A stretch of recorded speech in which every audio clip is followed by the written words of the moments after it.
Let me Wait, take this off. so That's the case now. It's just they'll know where he lives. That's all. Yeah, when I got to 30,000, I paid some guy on Fiverr to put on a mariachi outfit and saves me. It's really fun. Nice. Wow. Okay. Electoid and Pepe, if you be so kind. I gotta bounce. Oh, okay. Well, Electoid, thanks again, buddy, for coming through. Really enjoyed talking to you. Yeah, as always. Thank you so much for having me. Mm-hmm. See you later. Okay. All right. So let's get started.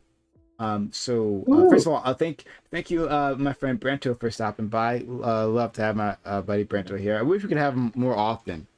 Because Brento is just a fun person to talk to, fun person to disagree with as well.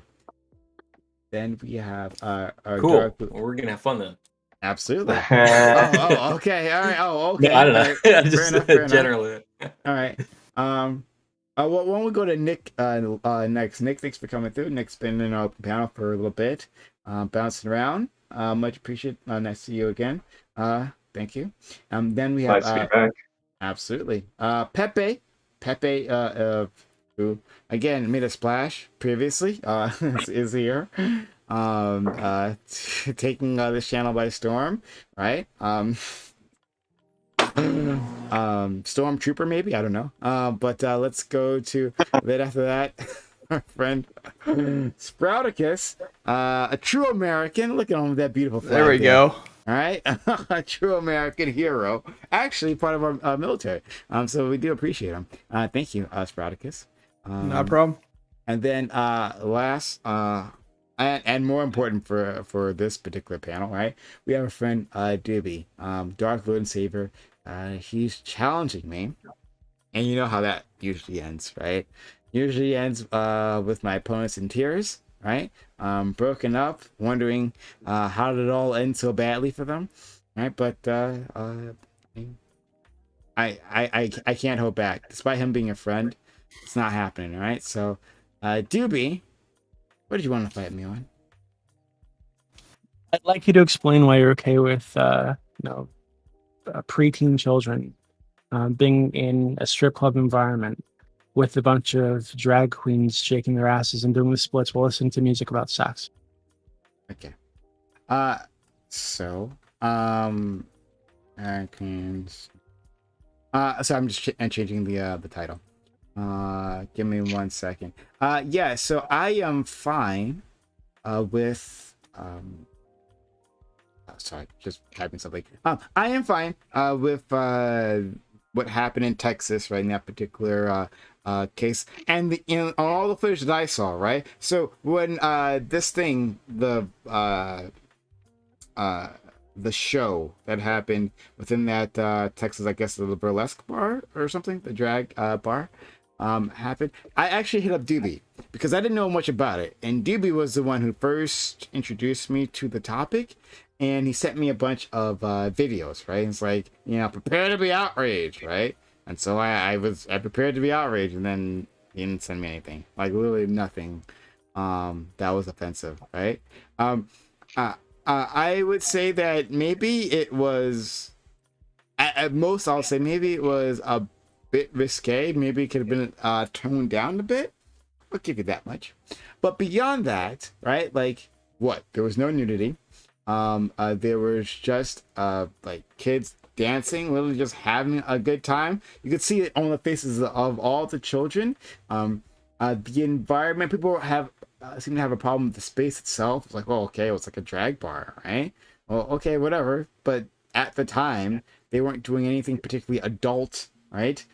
Just dancing. And in terms of the music and the moves, right? Nothing those kids haven't.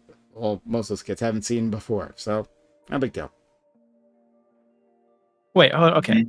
So your argument, So your argument is, correct me if I'm wrong, that children are exposed to to inappropriately sexualized environments, music, and media already, right? So because children are exposed to inappropriate sexual things already, it's fine for this to happen. I didn't say it was inappropriate. I said specifically that I didn't think anything happened there was inappropriate. So it was very appropriate. Do you think the music was inappropriate for like a setting with children?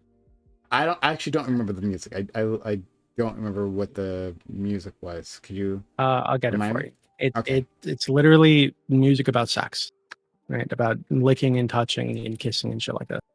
Right. While this person's dancing in an outfit that has like their thighs out and the sides of their ass sticking out and shit like this, and doing the splits on the floor in front of children and taking dollar bills from them. It's obviously like a very sexualized environment. Okay, so giving a person dollar bills is not sexual, right? That's not like a sexual thing. Okay. So like I'm not concerned. Like Are they putting in their underwear? Church, they didn't put it in their underwear. Oh no, but Prime, you're going to separate it. That they put them in the underwear. Like it has happened. They handed them the dollar bill, and that's it. That's exactly what happened. If you can find me if you're going to separate footage, then I'll take that back.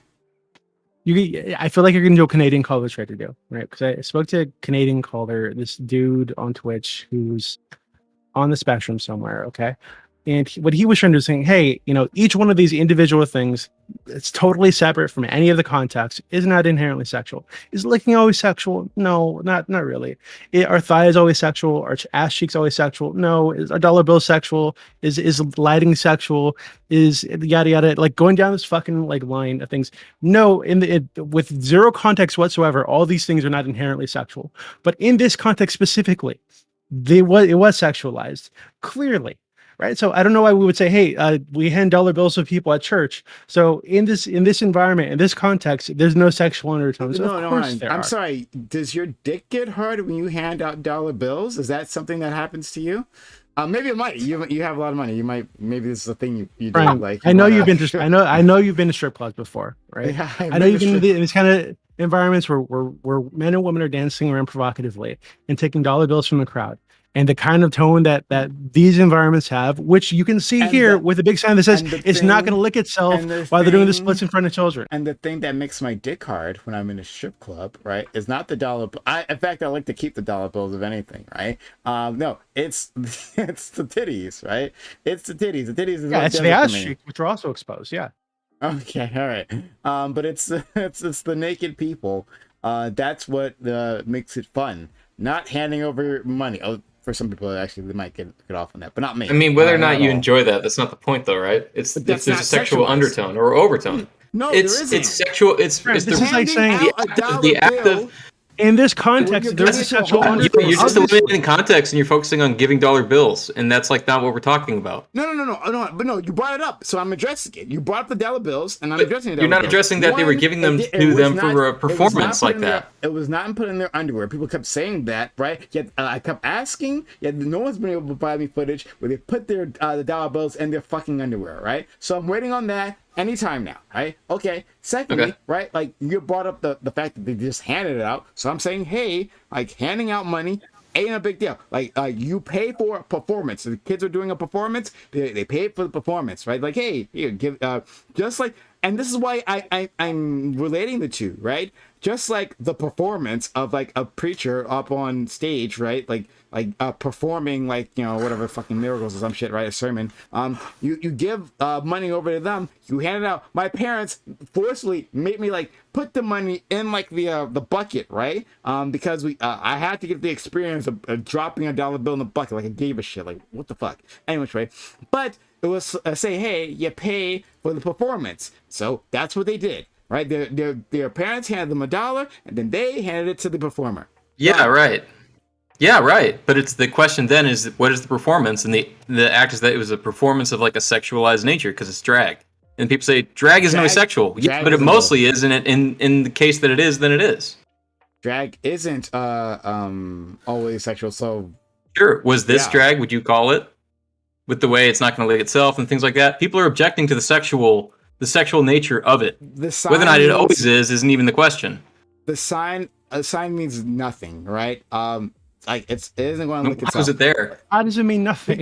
It means. Why does it mean nothing? Because that's just meaningless. That just ignore it. You see nothing. That sign, that's not even there. Why is it there then? If it were No like reason. if it were like a neon sign of a cock on the wall, would you say, "Oh, well, that's just lines," No. it's What neon. if there was a That- swastika? you'd have a much better If there's a case. swastika You'd have in the a background, much- does it mean You'd nothing? have a much better case Why if is- it was for a sexualized environment. If there was a penis, right? A neon sign penis. Absolutely. But right? it's not going to look itself as not sexual in this environment? CTV got Talking suspended. about ice cream. CTV got suspended for a week for just. It's not talking about ice cream. This is an ice cream bar. Please. It was come just on. it's just Hold a on. picture. Sorry, Spartacus. What did you say? I didn't catch what you said. I said CTV got suspended for a week for just putting a picture up. It was just a picture. Of a, Like is it's that just the a route we're picture. gonna go? It's just a picture. I have Everything's no idea just- what it's CTV just got a suspended sign. for. Of a penis. He's using no, he picture put of, rainbow like, this flags show? in the order of like a He swastika or something like that. put Oh. the pride flags up, and Oh, the well, middle that's- of the pride flags made a swastika. Oh, That's nice. that's pretty stupid. I don't know why. No, it means nothing. Oh, no, it means but- nothing. It's nothing at all. There's no I meaning didn't there. say that. Yeah. Oh, didn't. I'm comparing it. I'm comparing it to the sign, saying, "Oh, Yeah, I it's just a understand. picture." Okay. Yeah. Yeah, so Prime. anyway, Like I don't. Of course, there's So meaning why? there. Wait, hold on, Prime. You said they're talking about for ice cream. who? They For don't the sell kids? ice. They don't sell ice cream at this. It's a Yeah. bar. Yeah. You can look at their menu. It's a bar. They're not talking about ice cream with a sign. Yeah. Are they? So they were like, "Hey, kids, right? That sign, it means licking penises or vaginas too, I guess, right? This is being inclusive.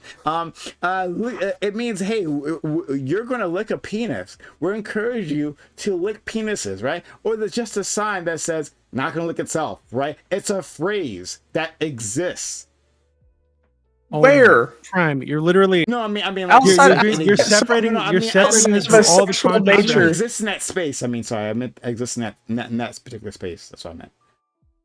Do you have a link for this, by the way, so I can take a look at it? Because Sure, I'll send it to you. Okay.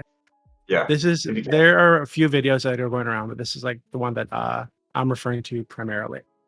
Okay, that way I can take a look and see. Even So- I mean, I would even argue so- in an ice cream shop. I would even argue in an ice cream shop, it's in a sexual nature. They're making a joke about like, oh, it's not gonna lick itself. Like it's a sexual nature joke. So this will make this easier or harder. It's like I am not afraid of kids being exposed to things that people might label as sexual within reason, right? So like nudity, should we get nude in front of a kid? Don't do that. Don't expose yourself in front of children. Don't do that, right? But like I don't think that these themes break their brains. So if the sign is such a bother to you because it's you think it's within a sexual context, like I said, that does not bother me.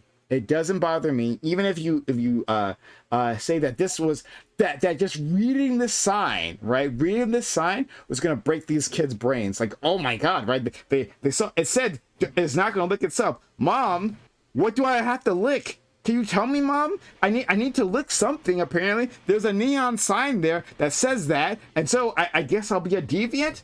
No. Like, is it gonna damage these kids? No, that's like the heart of this, right? Is any of this gonna damage these kids? Seeing the sign, not gonna damage the kids, right? Watching it dancing, not gonna damage the kids.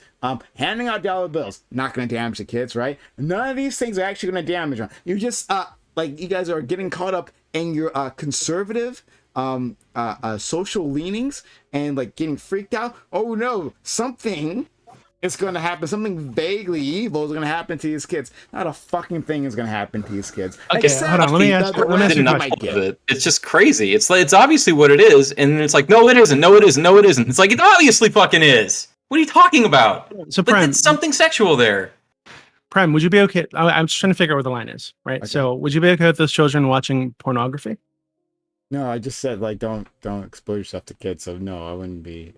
Hold on, I'm not saying these people expose themselves to kids. Like, I mean, like, No, pornography I'm on the saying, internet. I said before that like no one should, right? Hey. So Okay, also Prime. pornography. Would you be Wait, hold would you on. be okay? Would you be okay with kids going to like a fully covered strip show, like where they like A they're fully covered? strip show. Well, like a strip club, but to where they're covered. Would you be okay with that? They're still pole dancing. They're still doing that, but would you be okay with it just because they're covered? Okay, so just a pole dancing show. You mean? Sure, yeah, a pole dancing show. Okay. Where they're wearing bikinis. bikinis. Thongs, even. Okay. I'd have to think about that. I think because like pole dancing is a pretty athletic thing, so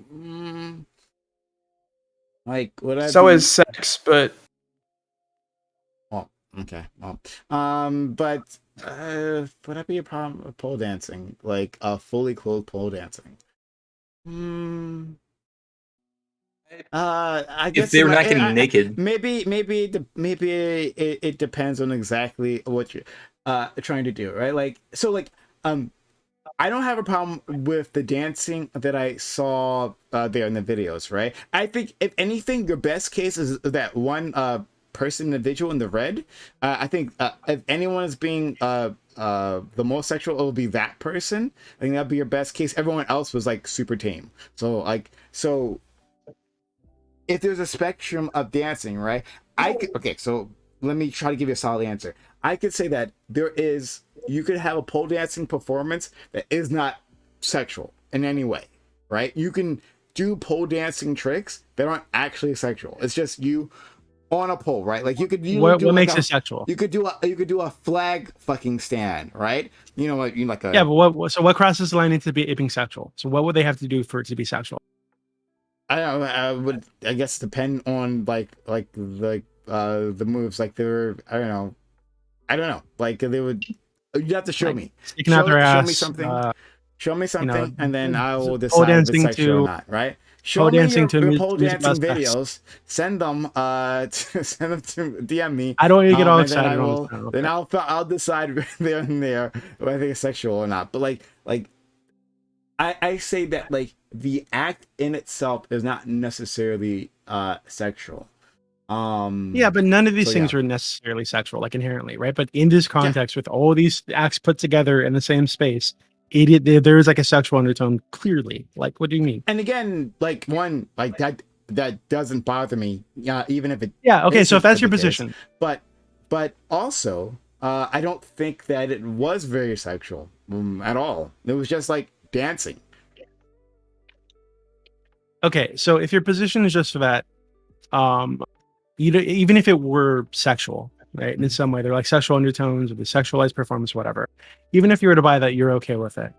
I guess we would just need to like figure out where your line is, because for me, that's way over the line of what preteen children should be exposed to. What's gonna Right? happen? Why is that way over the line? Well, the same reason that we wouldn't show them where we have like a rating system when it comes to like movies, right? So, children aren't really developmentally ready to engage with certain topics. Sexuality is one of them. So if you have somebody dancing provocatively in front of a child wearing a skimpy what'll outfit, happen? like it's gonna lead What'll to this happen? kid potentially experimenting with their sexuality earlier than they should. Right? This is why you don't expose kids to rated R movies with sex. What causes a kid who doesn't have any Curiosity. concept of it otherwise, right? What causes them to associate that that performance with sex? I wouldn't be able to tell you that. It's I Okay, guess it's all so wait, hold on. Well, I don't know can't like link what them? in the kid. I think there's obviously like a sexual link, but I don't know if like a child who's curious about this kind of thing is thinking, hey, this is sexual. It's more like, hey, I'm curious about this part of my body, and hey, this person was dancing like this with her ass out, so I want to dance with my ass out. Which is why you see a ton of kids like twerking and shit because they're mimicking. Actually, interestingly enough, this sort of thing Okay. is exactly what Cuties was about, right? Kids being Oh, exposed no. to hypersexualized shit that adults do, and then not having any way to contextualize this or to understand it, so they go out and they try to mimic the kind of shit that they're seeing from adults, right? That's what the entire point of Cuties was, right? So this is literally the thing, right? That you're doing. You're okay with exposing children to hypersexualized shit way too early. That's going to lead to them mimicking this behavior, and that's unhealthy for them. Yeah, so I haven't seen Kitty. I never actually watched it, so I can't speak to that movie. So just leave that there. But beyond that, oh guys, this is an open walk on panel. So if you guys want to come on, right, and yell at Doobie or me, right, one or the other, right, but you should yell at Doobie, just cause, right. You can also jump in. We'd love to have you jump into the robot waiting room. Okay. Yeah. And our fearless mod SEAL Team Raz is already there waiting for you. So please come and join us. All right. I haven't seen that movie, right? But my point is linking those two, right? So I saw the dancing, right? The dancing for the most part, I think for the vast majority of them, I wouldn't even call it sexual. I literally wouldn't even call it sexual for the vast majority of them. I think maybe the one individual in the red latex thing, whatever the fuck, right? That one's probably your best case. But even then, taking that performance, that's literally the only performance I'm thinking of, because the other ones are not worth my time.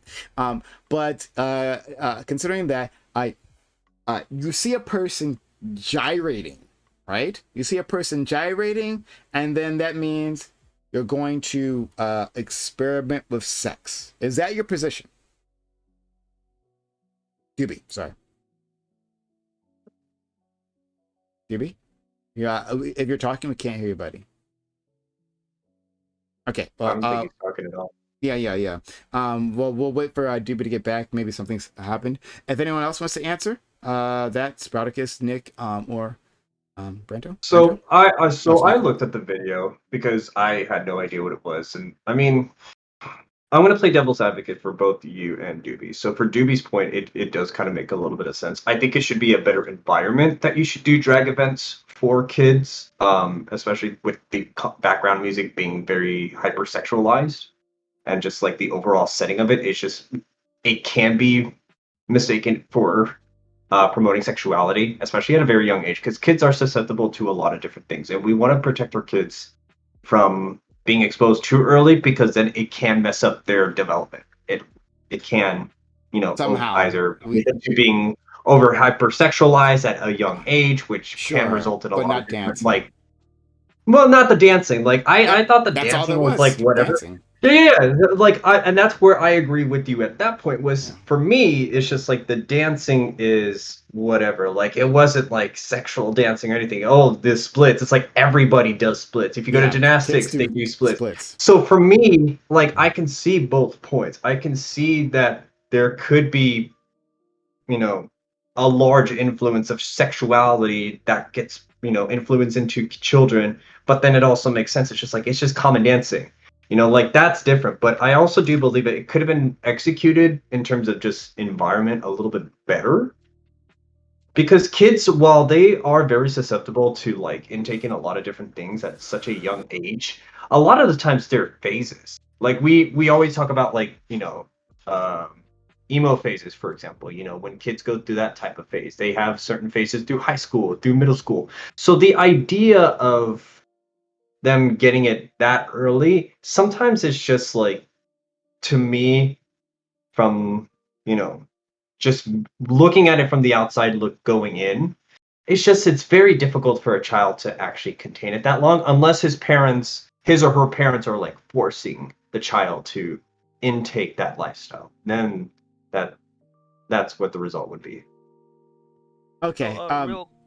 So hold on. Let's get Doobie in here. I was asking him a question, and so I'll let you be able to respond. So my girlfriend heard me say sexual aggression. She came to the room and said that she has sexual aggression, and I was attacked. So you're gonna need to repeat what your question was. Fuck. Actually, I'm not sure what it was. I think what I asked you about is, oh yes, okay. It was gyrating. Okay, so is your position, Doobie, that you if a child sees someone gyrating, right, gyrating their hips, because that's the most sexual thing that happened, right? Gyrating their hips, that means that they will experiment with sex. Is that your claim?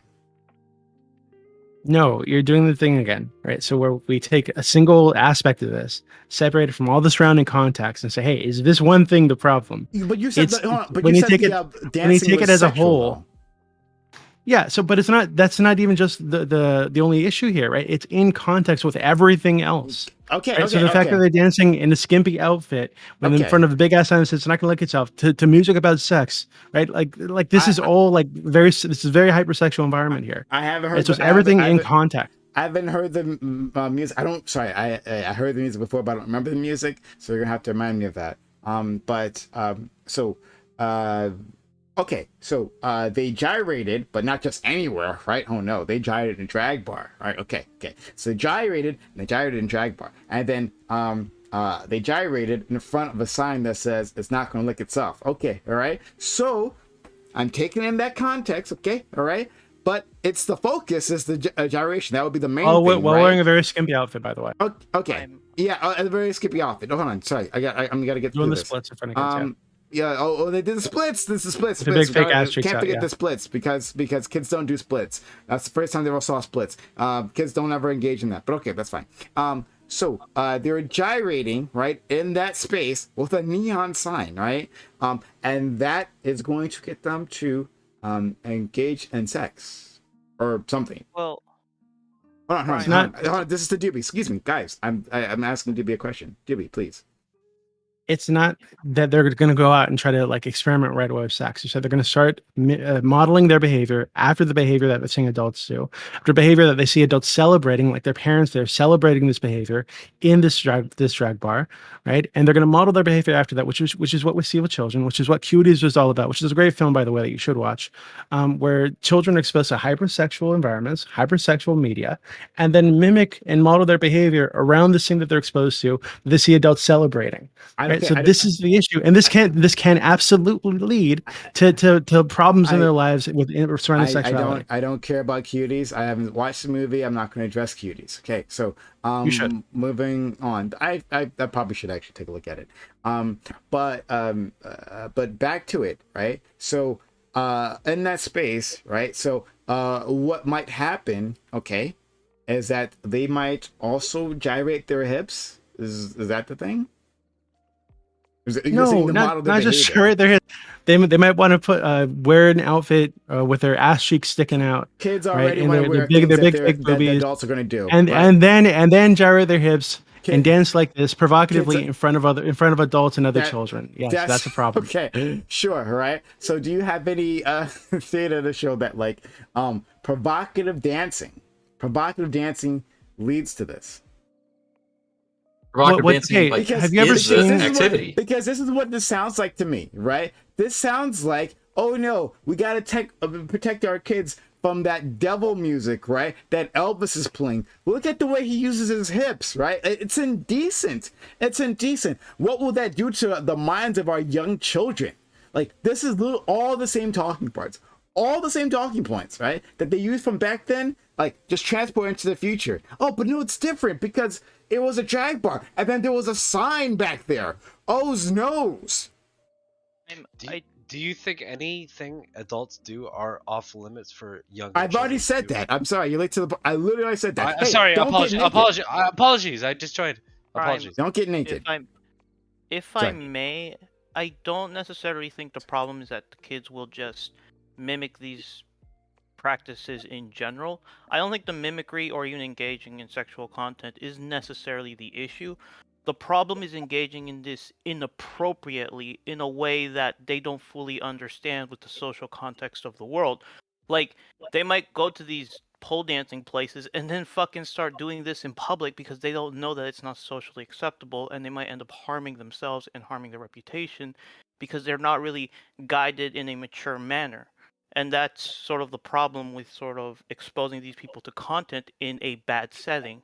So there needs to be sort of like an emphasis on things like sex education so that people can understand the differentiating between things like pole dancing, porn, and then what you do in the regular day-to-day life. Okay, so there was no actual pole dancing engaged with in that environment, right? So like that's what they brought up later on. I mean, these guys brought it up in the context of conversation, but there was no actual pole dancing, so we can ignore that. Well, what happened? They danced, right? In a skimpy outfit. Well, the outfit was not pornographic. It's not any more skimpier than what you would see on a fucking like a pageant, right? Like a child pageant. Literally not any skimpier than you would see. Yeah, no, that's not true. That's absolutely true. It's no, I don't think that is true. No way. No, children don't. True. No. Oh no, to be clear, I think child. I think you haven't seen enough of those. I think child beauty pageants. Well, it's true. Yeah, I don't watch. I try to avoid watching child beauty pageants. Yeah, right? yeah, they're pretty. Like, they're pretty vile. So to be clear, like I think those are really gross too. I don't think those should be illegal. I think that's like disgusting, right? But you know, let's say we're true, right? That these are the kind of outfits you'd see there. Why would that make me support it? Well, why would you support that? Do you support child beauty pageants? My point is that in the context of growing up, that these kids see outfits just as skimpy all the time, right? And two, the fact that like they're dancing, like within our general media diet, right? You see dancing just like that. You see that in commercials. You see that in videos, right? Like music videos and stuff. You see that all on YouTube. These kids see this shit all the time, right? And it doesn't cause their brains to melt. It doesn't cause them necessarily to engage in sexual activity, right? They might dance around, but like if seeing Elvis's hips is acceptable, right? And kids did that. Kids dance like Elvis, right? And they survived, right? They became our boomers. They became the boomers. They survived, and then now they're freaking out over this, right? If they can survive Elvis's gyrating hips, right, and the devil music he was playing, well, then I think these kids will be okay here. What is the argument or point of discourse right now? I joined late. I apologize. Prime thinks it's okay to have children around like strip clubs, basically. That's an exaggeration. Drag.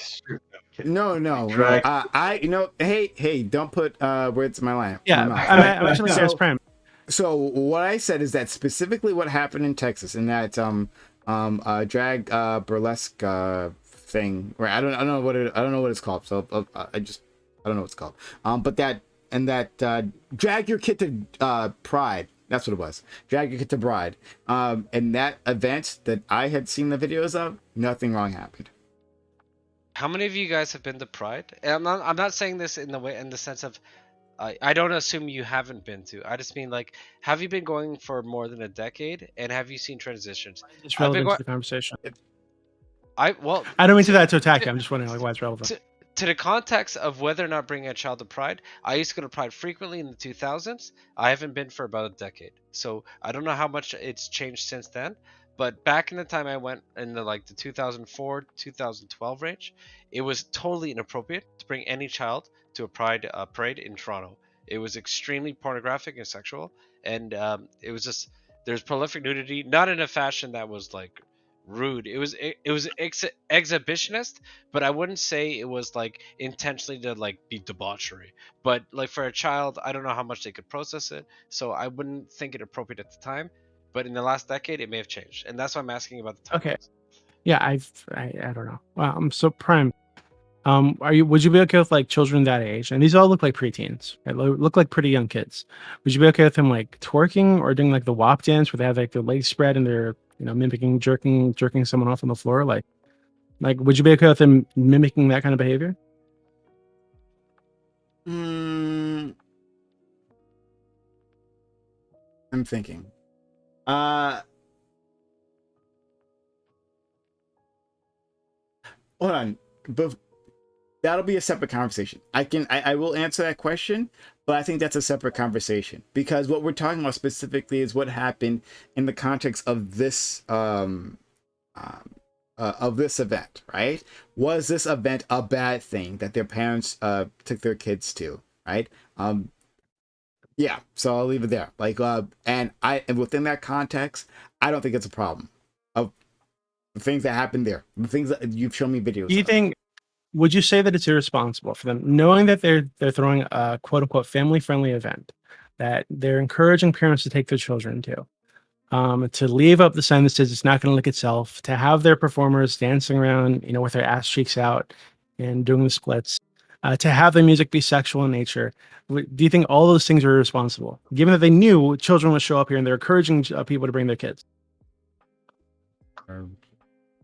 I'm saying that the behavior that they engaged in and the outfits that they wore were fine. That's what I said that already. I don't know. Why are you asking me again? Wait, hold on. But earlier you said that you thought that you might be able to say that it's a little bit like what was the word you used? I said risque. Risque. Yeah, risque. Yeah. So if you can agree that this is a little bit risque, and they're encouraging children to come to this space, like why would they have it be risque at all? Like I don't understand why that would be reasonable. But if we're also concerned with the sexualization of the dancing, like just visually watching it as a child, then if we end up doing that, for example, why aren't we like condemning? Because there's separation. Why aren't we condemning teenagers that are at school dances then? Because there's maturation. What do you mean? No, hold on. I would absolutely condemn teenagers or adults that allow teenagers to like daggering and shit at like high school dances. But where is the public outrage? Because if you think about it, societal wise, we actually probably don't condone it as much as you would probably think. We actually accept it more that we actually dance, with the grinding in high school and middle school dances. So well, I don't. In my experience, I think most of these schools they do have rules around how you can dance, right? So I don't think that they're just allowing kids are still gonna break them regardless. Yeah, and kids break the rules, but the rules are there, and if they're caught breaking the rules, they get kicked out of the dance. That's I grew up whining and dancing, and it was very different from when I started doing pride parades. It was a different scene, man. The sexuality. To be super clear, I don't have an issue with kids being exposed to like drag queens, right? I think drag queens are fine. I think drag queens, like the concept, it's basically like a female blackface, basically, right? I think that there's like the kind of an issue there with them perpetuating or highlighting stereotypes about women as men. I think that's kind of an issue. I don't think this has anything to do with trans people. As far as I don't know, none of these people are trans. This is totally separate from trans people, and I know a lot of people try to bring that up with it. But I think that my line here, Prime, seems to be like way closer to the PG side than yours, right? I'm okay with children being supposed to like drag queens. Like if they had this thing and it was like, they're wearing the big ass frilly outfits and they're doing the fucking model walk on the stage with all the makeup or whatever the fuck like drag queens usually do. I have no issue with that whatsoever. Right? It's specifically like the sexualized nature of this that I have a problem with. Okay. I disagree. What is sexualization? That's what I'm trying to figure out where your line is. Yeah, right? So, exactly. Because my issue is that children model their behavior around what they see adults doing. These are very young kids who are seeing adults doing this, seeing adults getting praised for doing this, encouraged to participate in some way. And my issue is that this can encourage these children or lead to these children mimicking this behavior, like we see them do with other behavior. What is too far? So again, mimicking this behavior, mimicking dancing, whatever, right? The sexualized dancing. Sexualized dancing. This is why I asked about twerking and the WAP dance, right? Yeah, I know, but I'm talking about the dancing that actually occurred there, right? Like we're talking about, like you can say that, and I've already admitted that, like there is a scale of dancing, like performances that become increasingly sexual, right? So like you can start from like, I don't know, the Charleston, right? to daggering, I guess, right? Which I didn't know until Doobie introduced me to that. That's fine. I mean, like he told me. That's weird. Daggering is pretty cool, actually. Never heard of that. For adults only, please. Yeah. So like there's a spectrum there. So I've already said that that's the case. All right. So I've already given you that. But like I'm talking about the what happened within those videos, the videos that we've seen. And if there's anything else there that I haven't seen, maybe it will change my mind. But I've yet to see anything that's terrible. So the dancing that happened there, it's fine. Like if they want to mimic that, it's not really that big of a deal. Yeah, I'd have to agree with the Prime on this one. So you guys don't think there's any over sexualization in any Pride event presented? Well, within the video. Sorry, I'm misinterpreting that. Apologies. Yeah, within the video, I would have to agree with Prime that it's not like that bad in comparison from what I've seen both on social media and from covering some events in the past. But I mean, it's different everywhere. Like, this is just one small video out of like hundreds of thousands that can circulate through the internet. So, I mean, if we see other ones that are hypersexualized, then it's just like we can critique about it and say, well, they're really pushing for this. So are we But evaluating based on this the one, trend, or it's just a one video. I think it's just this one video that we're trying to critique about, but we're also trying to critique about the overall state of it, which I think are two different conversations. is it in VC chat? I'll watch it and then I'll shut up because I'm saying stupid shit. I think that this kind of stuff gives I think this kind of stuff like borders on grooming and gives conservative types who are super reactionary tons of ammo in the grooming like like fight. Yeah, hold on. Yeah, conservatives are gonna have a fucking moral panic, right? They can do that any fucking time at the drop of a fucking hat. I'm not concerned about conservatives having a moral panic. I know absolutely. A trans person breathes wrong, they're gonna have a fucking moral panic, right? Like who gives a shit? We'll be fighting them one way or the other, right? If it ain't this, it'll be something else. They're talking just teachers existing, right? Public teachers existing, and being gay, at the same time, like, is grooming to them. That's what grooming is. So I'm not fucking concerned what a conservative says, right? They're fucking bad faith individuals. Don't give a shit about that.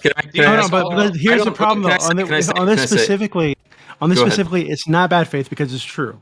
Right? You're exposing children to a sexual environment and over sexualized content. You were saying like you're saying it's conservatives and you don't care what they think. I think this is a problem to many more people than just conservatives. I think this is something that most people generally look at and go, you know what, maybe that's just not good. Yeah, and it's not really. And you're like, no, only conservatives. And it's like, I think it's probably a lot of people. Yeah, like, it's not the conservatives who are afraid of losing, it's the moderates who are afraid of losing, who are like maybe on the edge of things that could be on our side, but then we lose them because we might follow some batshit stupid thing instead. Okay. I mean, I feel like, I guess I feel like whenever there is a moral panic, that moderates, as always, are the first person to flee the ship like rats. Sure, but like they're the ones who decide the election. So, oh my god. Like, the only thing to ever do when it comes to doing a moral panic, right, when moderates are easily scared, like the children they are, the only thing to do is literally win them back with like the issues that actually matter the most to them. So eventually, we're in the middle of a moral panic, right? 20 years from now, right, we'll be talking about this, the grooming moral panic that happened, right? And we'll be talking about this with a period, in a sense of shame. Like, how could our country do this again, right? Another satanic panic. Another, what was the other one? There, comic book panic. Comic books were a moral panic at some point, right? Another panic about rock music, right? Like, there's a whole list of these things, right? So we're in the height of a moral panic at this very fucking moment, right? And what will happen? Yes, moderates will flee. They always do. Every single time, right? They fall for the conservatives' terrible talking points. Okay, right? How do you win them back? You win them back with the issues that actually matter the most to them. And one of those issues, the issues are economic issues. When you put money in their pockets, when you lower the price of gasoline, right? When you do all these various things, or you give them job security, they'll come rushing back. They're like, oh, actually, I didn't really care about that stuff, right? But as of now, I can agree with you that yes, moderates being terrified of the thing, right? And there's not even something to be done about this, right? It's not as if like this is like an event that is like a systemic event, right? Like talking about schools is something systemic. If there's a problem in schools, right, if actual grooming is happening in schools, then that's actually an issue that we can address governmentally, right? This was a thing that parents did with their kids. There's lots of things that parents do with their kids that's pretty fucked up if you ask me, but are just normalized within our environment. But it is what it is, right? Okay. But like the fact that there is a moral panic about this thing, that this event that happened that is in the past, whatever.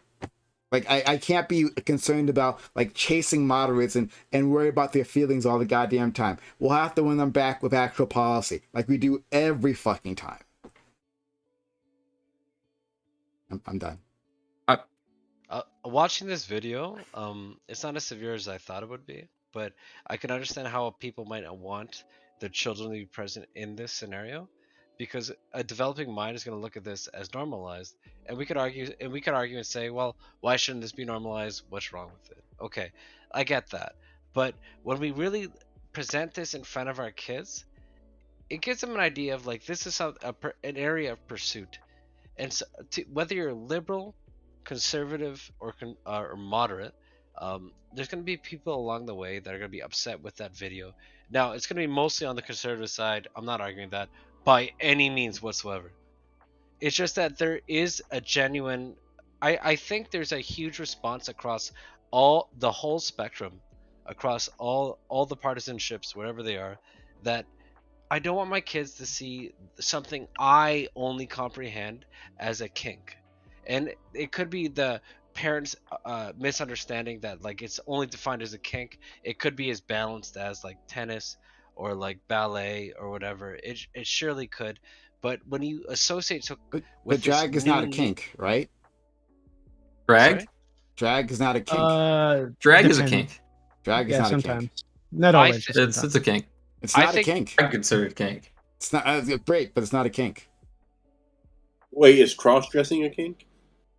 Yeah. Cross-dressing is. But drag is. And how is drag not? Hold on, no. But drag. I'm saying you can do drag aren't always like and not be a kink. Correct. Agreed. I'm not saying it's exclusively a kink. Okay. But all right. There's definitely an overlap. Were they expressing a kink during that? What you saw in that video? I can't definitively say. Okay. But right, you're introducing your children to a space where there probably is a certain percentile of kink like presence that is greater than what was the kink presence? What was the kink representation? I don't know, the latex suit with skin. It was very sexual. Of the latex, so they wore is it the latex itself that's sexual? Yeah, latex is a huge kink space. Yeah, but I get that. But is the latex itself sexual? Like sexual in the way that like a penis is sexual? No, okay, I get where you're coming from. It's bad dragging dildo sexual? It's not a matter of absolute association with sexuality. It's just a matter of like cultural association. So it's not actually like a cultural association. No. There's a saturation point of sexuality. And if you look at everyone, point. Yeah, humor me here. Like if I get 100 people, if I get 100 people and go, hey, of the 100 people, how many people think this is a kink? And they say 61, and 61% is that, and I go, okay, well, you don't need to go through all that. Like cross-dressing, like is literally a kink. Like you can wear a dress and be a dude and not be like a cross-dresser. But if you're like a cross-dresser, it's a kink. For the most part, it just depends on our personal upbringings and what we were taught when we were exposed to these things in the first place. Socially, it might have changed to become non-kink, but some of us have probably associated with that at this point right now. You're right, and I don't think we've gone to non-kink space. I don't think we have. And what are we doing with those kids? Are those kids associating with kink, or they're associating it with fun? Right? They went to a you're space. Right.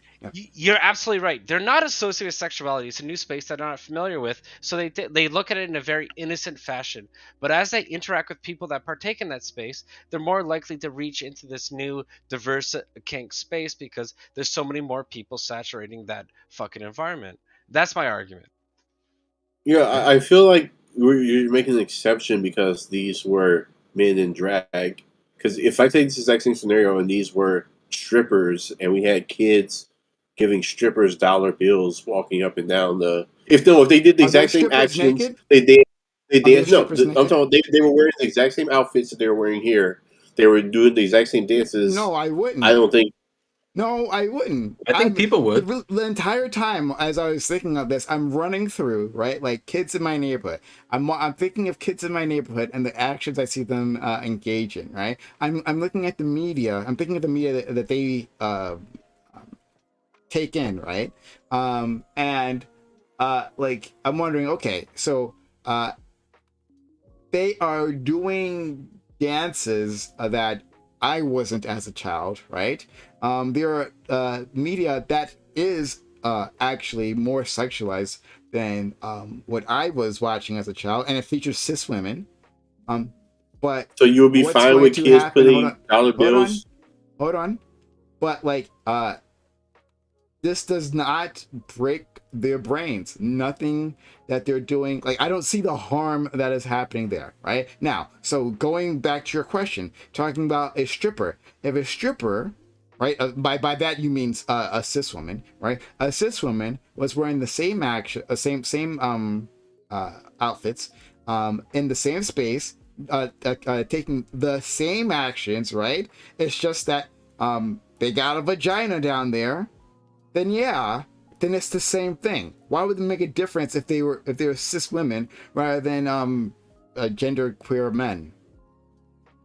Because I if this scenario wouldn't have happened and there were strippers and kids were putting dollar bills in strippers' waist and giving strippers money, I think they didn't put in their waist. They did not put in their waist. Find me a video. They did that. Find me a video. I'm still waiting. I keep asking. Find me the video. I'll believe you. Find me the video. Wait, hold on one second. Look in the VC chat. Okay. So Prime, if they had put it in the kid's waist, would that be an issue, or would you say, hey, that's not inherently sexual? Hold on, let me see the video first, and then I'll react. Okay. I'm clicking on this. I'm going to mute this. All right. You sent me to a fucking Lauren Chen video. Wonderful. Did not want to give a review, but all right. So, well, I think the first one has a picture of the kid putting. The first has a picture of the kid putting it in their waist. Oh no! You're saying just the action of putting it in their waist would change your whole perspective? Just that one action. First of all, I'm waiting to see if it's even true. So, like, I've been asking. I've asked over multiple nights. I've asked multiple people to provide me that event. I haven't seen it, but like, I'm. Wait, hold on. I think I know what they're talking about. Right. So there's a picture that was circulated of a child putting like a dollar bill in someone's panties, right? But this wasn't a drag queen; it was just a woman. It was a burlesque dancer. Okay. Right, and she was performing, and the parents encouraged the kid to go over, and the daughter to go over and put like a dollar bill in her panties. Mm-hmm. Right, so that's a burlesque show. Okay. So it's not like a drag queen thing. It's a brand. Okay. Like I can show you a picture of that. I don't know if nothing to do with this, right? But is there like a problem with that, like inherently? Okay, but is there a problem with that though, to you? I can send you the picture, I guess. But you'll have to send me the picture, and then I'll have to make a decision there. Because I'm looking at this video. I'm looking at the Lauren Chen video right now, reminding myself of what this whole thing looked like. I'm like, yeah, I don't have a problem with any of this. Like, there's just like the kids are just like posing, right? Like they're strutting and they're posing. I'm just like reminding, and then Lauren Chen's having a freak out here because of course she is, right? The kid at 625 is hilarious. So if you go to that time stamp, yeah. And I'm looking at the one of the red latex, because like I said, like that's your best case, right? So I'm seeing what she's doing. So she's flipping her hair around, she's twirling around, right? She's swinging her arms. I'm just like copying what I'm seeing right now. She's swinging her arm and she does the splits, right? And like looking at this a second time, now I'm even more convinced. I'm I'm watching her, right? The red latex one was like your best bet, right? Her ass hanging out. Her ass was not hanging out, right? Like it absolutely was not hanging out. But whatever. Like she was completely covered. She has like a fishnet under her outfit though. And I'm looking again. I'm looking through the videos. Lauren has collated these videos. I'm looking for them, and what am I seeing? Fucking nothing. Fucking nothing. I do think it's kind of weird to put. I mean, this is just a personal thing, but it's just weird to put kids in like pride style shirts because, especially because they're still on the younger side, because they don't fully understand what pride is. You're teaching. They're teaching.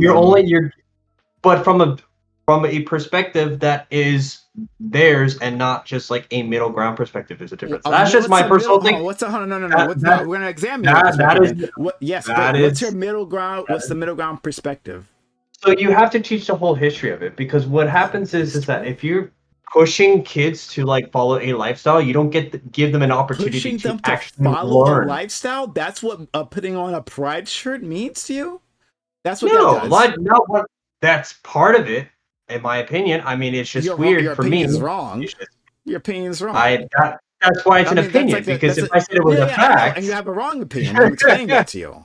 Because that doesn't make any sense. You're putting on a T-shirt. You're putting on a pride T-shirt, and this says, "Hey kids, go." Like if you're a boy, go fuck another boy. Is that what that means?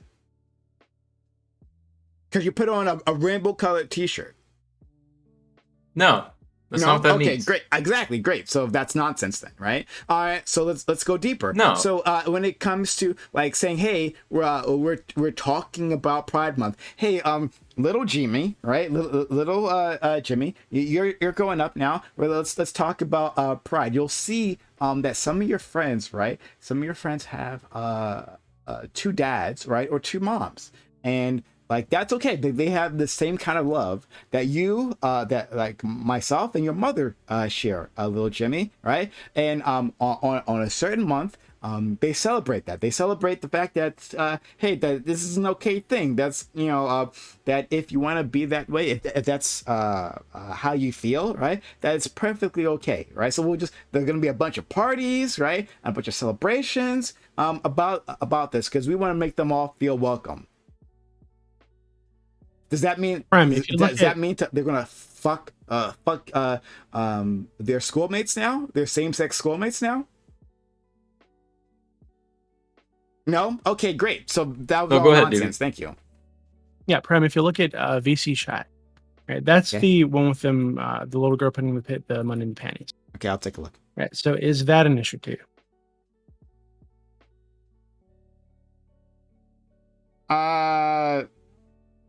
I can't say this woman fully, but I will say yes. I will say, you know what?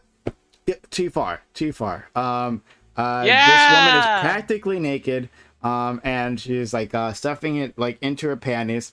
I'll say too far. All right, there we go. But if she had fishnets on, then she wouldn't. If she was fully covered, the way those others women, if she had fishnets on, right? No. If they were covered the way the others were covered, then yeah, that's literally would be the only difference.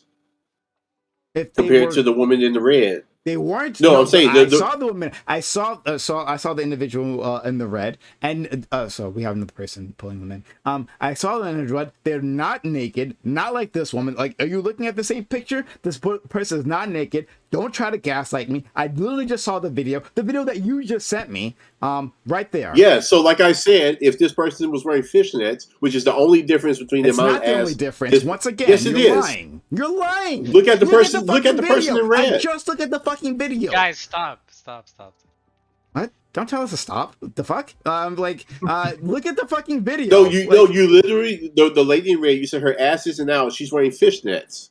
Isn't that what you said? I said her ass isn't out. She's covered, and she also has fishnets under her outfit. I wasn't saying the fishnets was the thing that made the difference.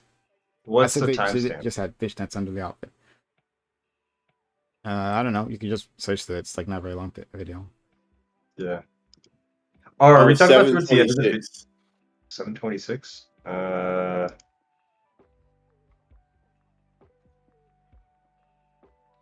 Debatable? Question mark? I'm sorry, but like that's I don't know, that's looks normal. I don't know. I'm not a dancer, so I don't know. I'm just looking up some of the other like tweets that were mentioned in the video, so I'm like kind of going through all the conversation from that's a lot. Yeah, again, I'm not a dancer. What do you mean by that's a lot? Yeah, Ginger, thanks for being here. Oh, hi. Sorry. That picture's a lot to me. That's yeah. And that didn't happen at the Pride event. No.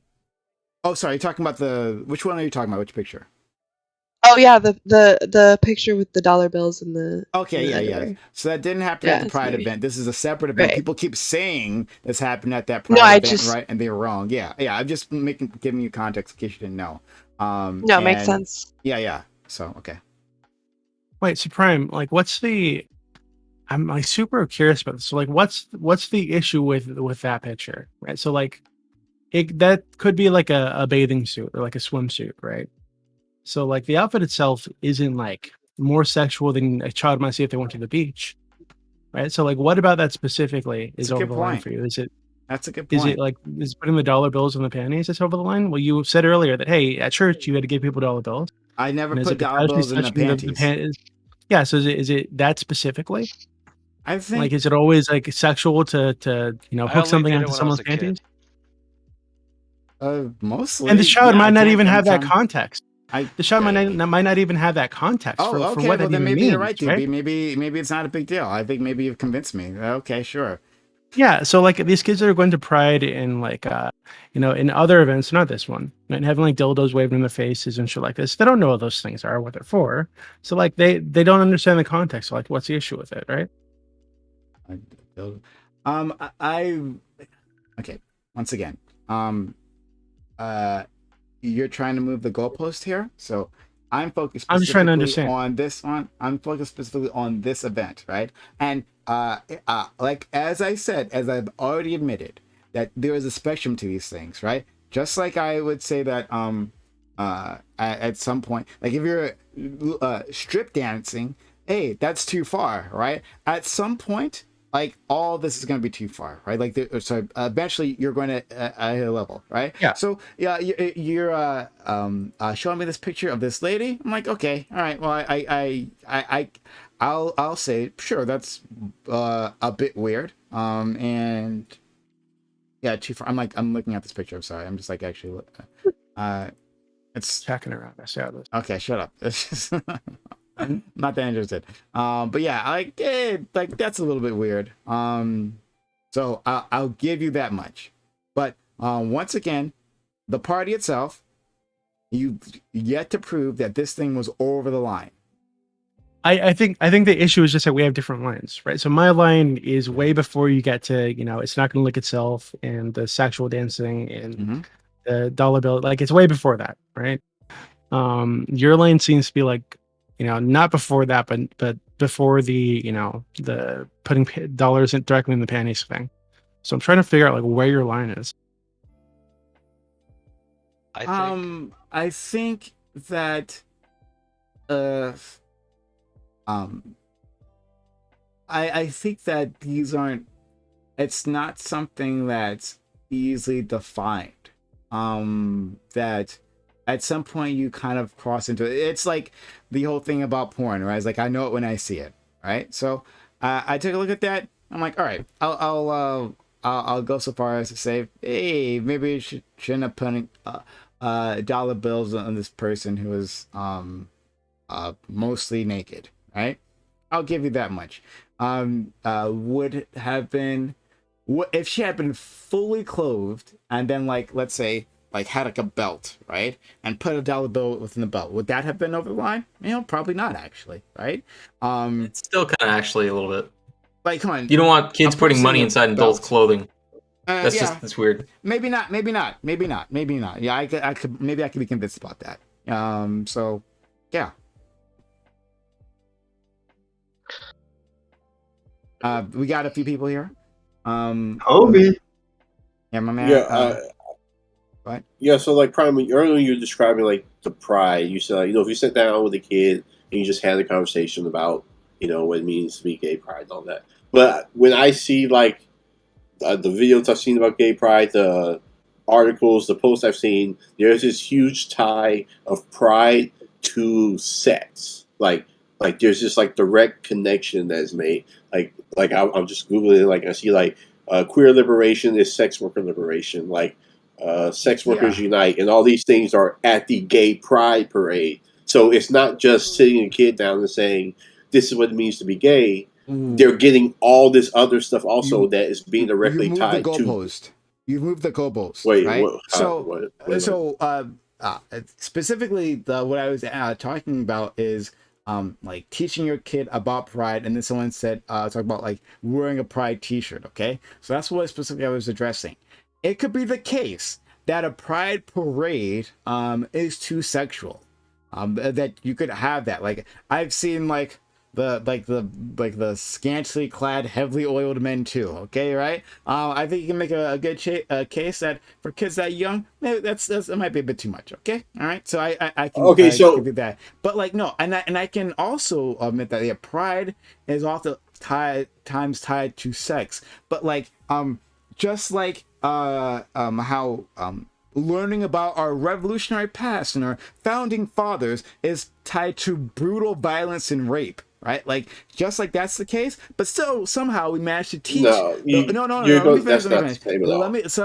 Somehow we managed to teach these things to kids because we don't say, "Hey kids," like we tell these were our founding fathers, right? We don't talk about like how those founding fathers brutalized people, murdered people, raped people, systematically raped individuals, right? We leave that part out. We'll introduce that part about the Revolutionary War, right? And good old what's this? I'm lost. I don't understand. Most modern textbooks actually do go into details. It's just not at a young age. At a young age. Not a young age. Exactly what I said. Yeah. Right, because do we want to teach like rape to a 5-year-old? Like, no, that's not the point of like education. I know. It's about the early. That's why we don't do that. So we can still teach the Revolutionary War, right? Despite the rape, the murder, and all that stuff, right? Despite all that happening, we can still teach that traumatic event to kids. Right? We managed to do that. So, taking it to pride, yes, pride is oftentimes very much attached to sex and kinks and all that stuff. That's true. But the core pride is just saying, hey, it's okay to be gay, right? And this is a celebration of our lesbian and gay brothers and sisters, right? Like, we're just celebrating them. That's the core. You teach them about that. 100%. It's that simple. 100%. Yeah, which is something I think we can all agree on that. But let me jump in here because the issue, I think, is because the core is that pure, it naturally is going to attract so many people in that hemisphere. But we worry, and when I say we, I'm describing like I'm trying to be the opposition, okay? We worry that it attracts more bad, angry, depressed people than it does good, pure, sexual people. And we often think that the kinks and the gender presentations that are so foreign in comprehension to us will somehow infect our children or our loved ones. I think the fear is based in ignorance, and getting angry isn't going to fix anything. The only way you're going to fix it is if you actually illustrate to them how such a landscape of thought and feeling can exist. And that's not a small thing to establish to someone. You can't do that in a conversation over a beer at a bar. I understand the frustrations and the conflicts, and I feel like the divide is so significant because the entry fee to understand this is so costly that it's either you're here or you're here, and then it's just a rift that's going to keep going. And that's a bit of a monologue. My bad. Can I say? That's fine. That's fine. I think pride is inherently sexual. It's the homosexual acceptance parade. It's inherently sexual. So it's not. There's nothing like transcend. It's like it derives from the celebration of homosexuality and then all other types of sexuality. Then those movies, like Disney movies, where the prince kisses the princess, right? It's all inherently sexual. If that's the case, right? Like it's only sexual when it's homosexuals. When it's heterosexuals doing their heterosexual things in front of people. No one's just kissing it. That's the thing. It's not just people walking down the street kissing. No.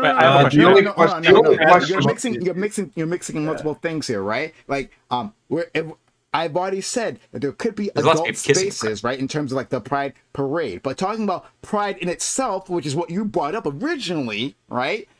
You brought up pride in itself. You said pride in itself is sexual, right? Because it says Pride is homosexual, right? No, it's not inherently sexual. It's about people. It's about people connecting, right? About saying that a certain type of love is a-okay. That's what it is, right? Like it's homosexual love. Just like yes, homosexual. Just like yes, it's heterosexual love. A certain type. Anytime there's vague language, I'm like, just fill it in. It's It's heterosexual love inherently sexual.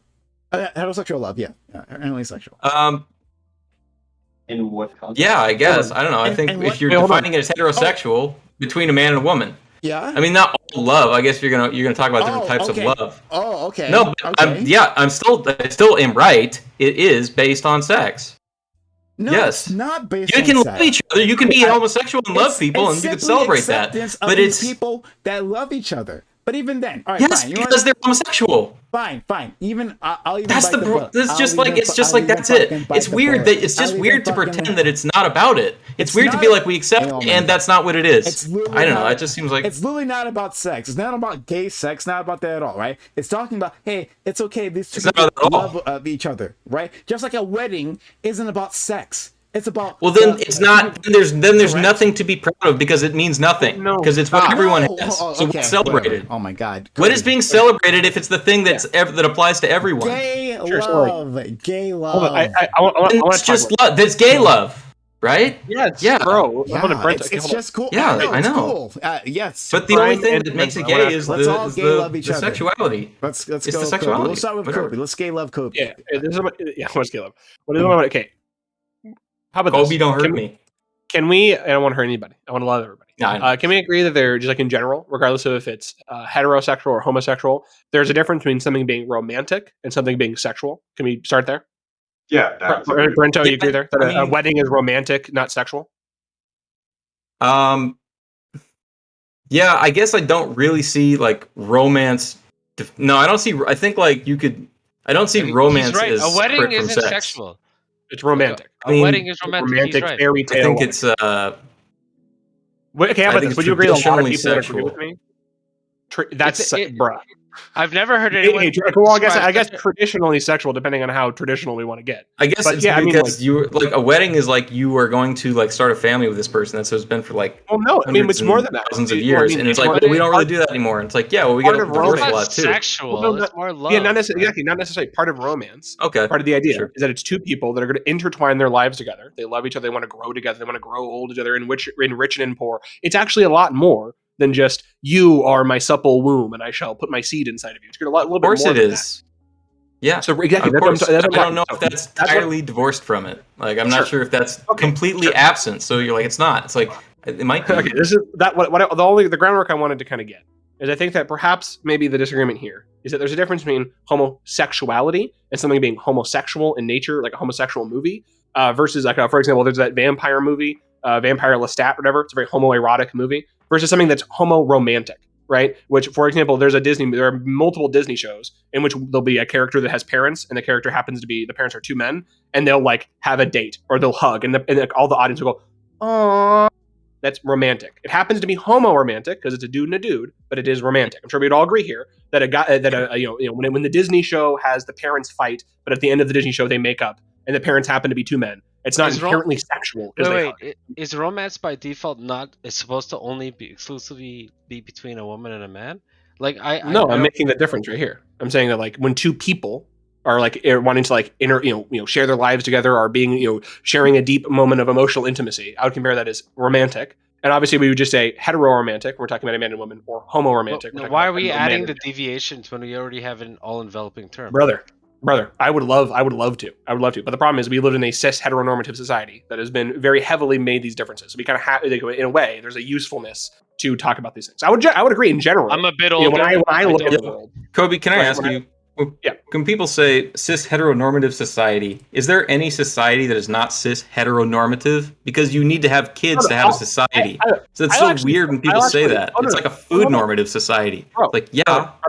I'll concede here. If you want to just say normal, bruh, I'll concede there. If you want to just instead of saying normal, I don't care. I'll completely concede. The societies that people really get to you, it's just like, well, in the North Archipelago of the Philippines, there was an island that had a third. It's all like it's like really niche. No, it's like Right. I'll completely concede this. 500 years ago, we found the remains, and it's like, I guess. Sure. But the point, like, when people, when most people say most people say cis heteronormative, they mean normal society. People, the average typical society. It is true that a vast majority of people are going to be straight, vast majority of people are not going to be gay, et cetera, et cetera. That's just is true. I think that's fine saying. I don't have any problems. The reason I want to come on here, actually, is because there's a new term I learned recently in a book, a very good book called The Dawn of Everything. It's a term I've been thinking about, schismogenesis. Schismogenesis is the study of like the creation of difference. And I think that there are certain elements of human society where it's like way more likely to cause this to happen. And I think sex is like the best example of this. And I think what happens is like when the schismogenesis starts happening, when like schisms start to fold, people want to like take way more hard positions than they necessarily need to. To a minor critique, I think Prime a couple minutes ago you were I don't know what you were going to say, but you were going to say, oh, I'll bite the bullet, taking some position that maybe you is a little bit more radical than you would take in other conversations because you're getting this pushback, because there's this creation of difference. You kind of feel like you have to take a side. I think that's normal. I think everybody does that. And I think that it's very problematic in this conversation because you'll have people that will not ever want to to call it like CTV, saying like, well, taking your kid to Hooters is okay because boobs are cool, but pride is inherently sexual. It's like, come on, you don't actually believe that's not a serious position. You're just taking that because you feel like there's this other crazy side. And then conversely, for example, Prime, and to anybody who's more on the like pro pride side here, I'm sure you would agree with me. Let's say that whatever the picture, I don't know what the picture you guys are talking about, the picture of the belly dancer having money put in the pants by the kid. If it happened to be true, that was from a pride event, I'm sure Prime, you would agree. 99% of people would defend it. 100%. They would instantly defend it, and they would say you guys are being prude, you guys are being ridiculous. Would you at least on Twitter, maybe not on like in real life, but at least on Twitter and the islands. Yeah, no. And it's because of this. It's because of schismogenesis. It's because they feel like they have to take this position because the other side is anti-gay, and it's pro-gay versus anti-gay, and you're either pro-gay or anti-gay. And I don't think that's not a healthy platform for conversation. I'm not criticizing this at you. That's the whole discourse. So I'll just say this. Thank you for that interesting term, schismogenesis, because I've actually talked about exactly this concept in terms of abortion. I brought that up a few times. How when it comes to the abortion debate, you'll have like.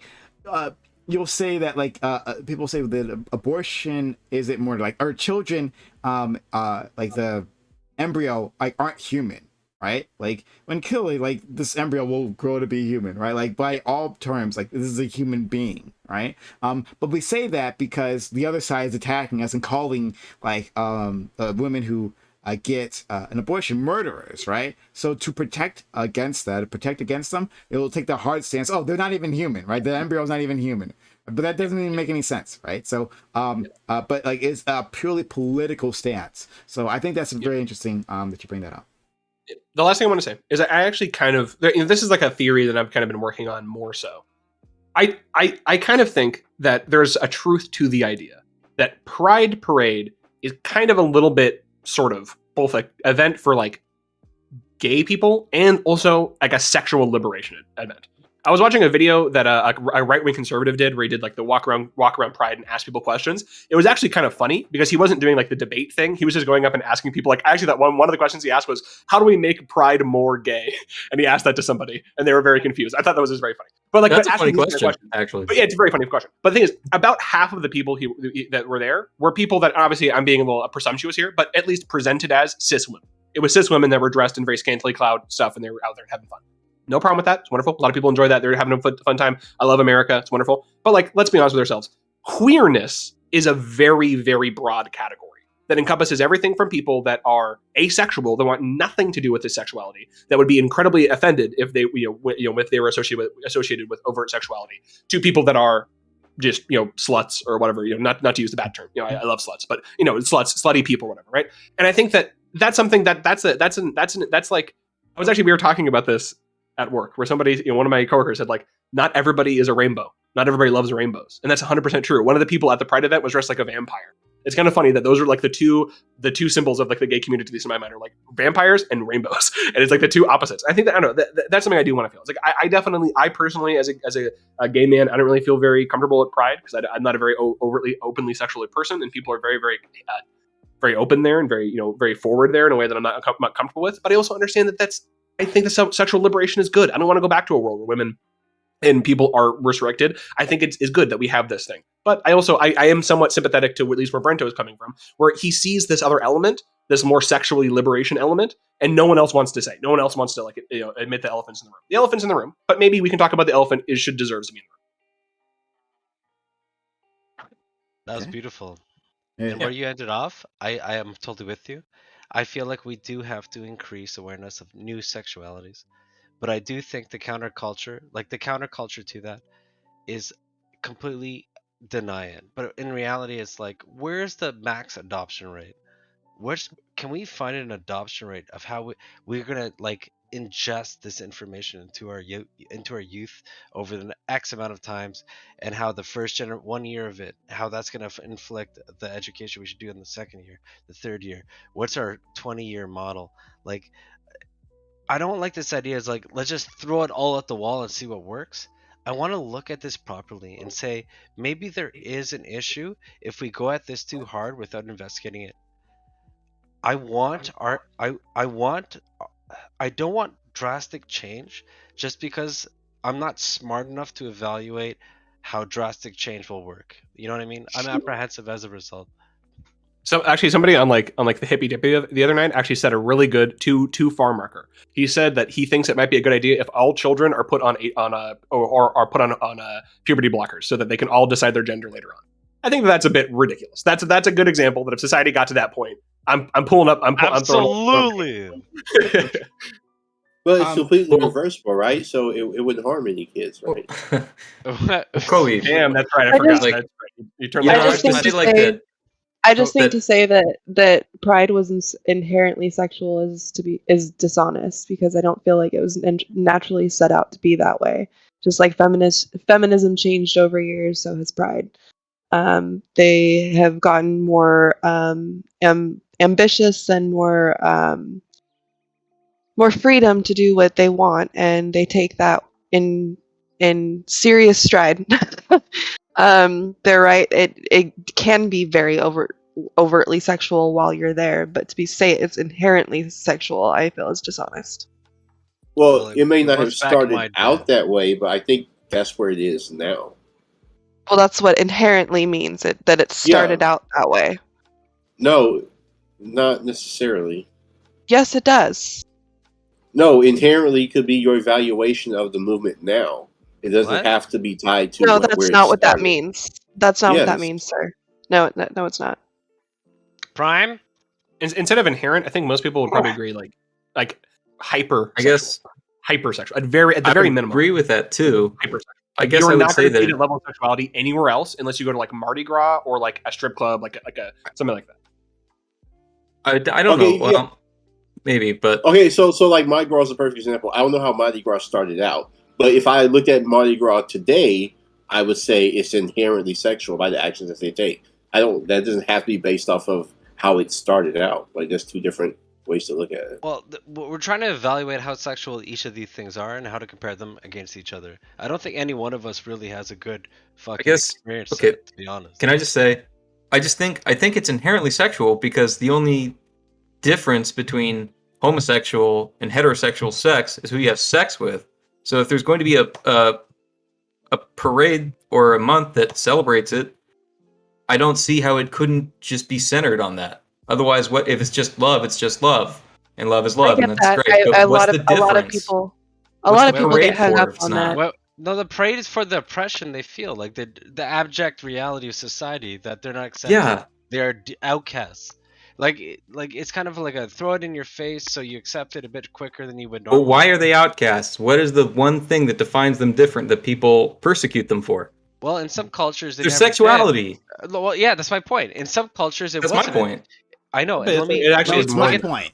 And let me plug it that. In some cultures, it's not a big deal, but in some cultures, some religions are predominant, and religions have heavily influenced such perspectives and caused divides where they weren't present before, and over several millennia made it a cultural fucking definition. And I get that, like, or at least that's how I look at it. Apologies. The idea that gay people or queer people in more in general were just discriminated against because they had gay sex. I mean, like that's what the point I'm trying to make with like queerness. It's more than that. It's not just people that were labeled sodomites or whatever. It's also people that were women that wanted to adopt more masculine social roles and were discriminated against and were not allowed to certain places. It's also men that want to do women's things and were not allowed. Blah blah blah.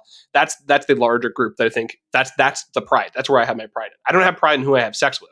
I have pride in the fact that I live in a society that wanted me to be ashamed of certain elements of my personality, and that I feel like I have the will to not be ashamed of that, to create my own ethic around that. That's the pride in me, and I think that's what a lot of people, at least when I speak to, it's a lot bigger than that. Okay. Yeah. Yeah. So like the way I look at it, it would be like if you looked at Black people like fighting for equal rights and fighting against racism in America, like that concept by itself compared to the Black Lives Matter movement. Like that movement has its own, like, I don't want to say personality, but like its own persona that's tied to the quote unquote fight for racism, but in and of itself, it has its own persona. So like if we were talking about like, LGBTQ people fighting for equal rights and acceptance, that would be one thing, but I see like the quote unquote pride movement as something separate, just the way I see people articulate it, the way I see it show up on social media. I see those as two separate like entities.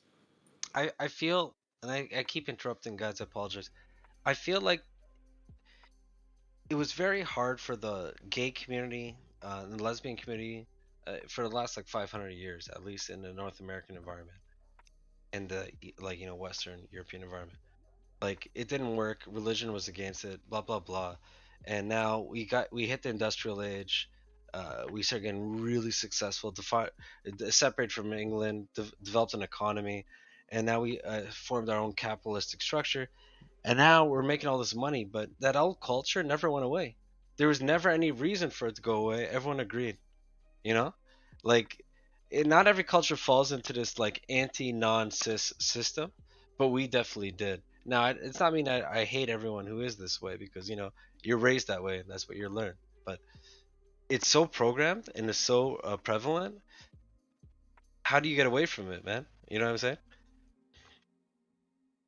The sexual anti-non-cis system? You mean what? That's anti-non-cis system.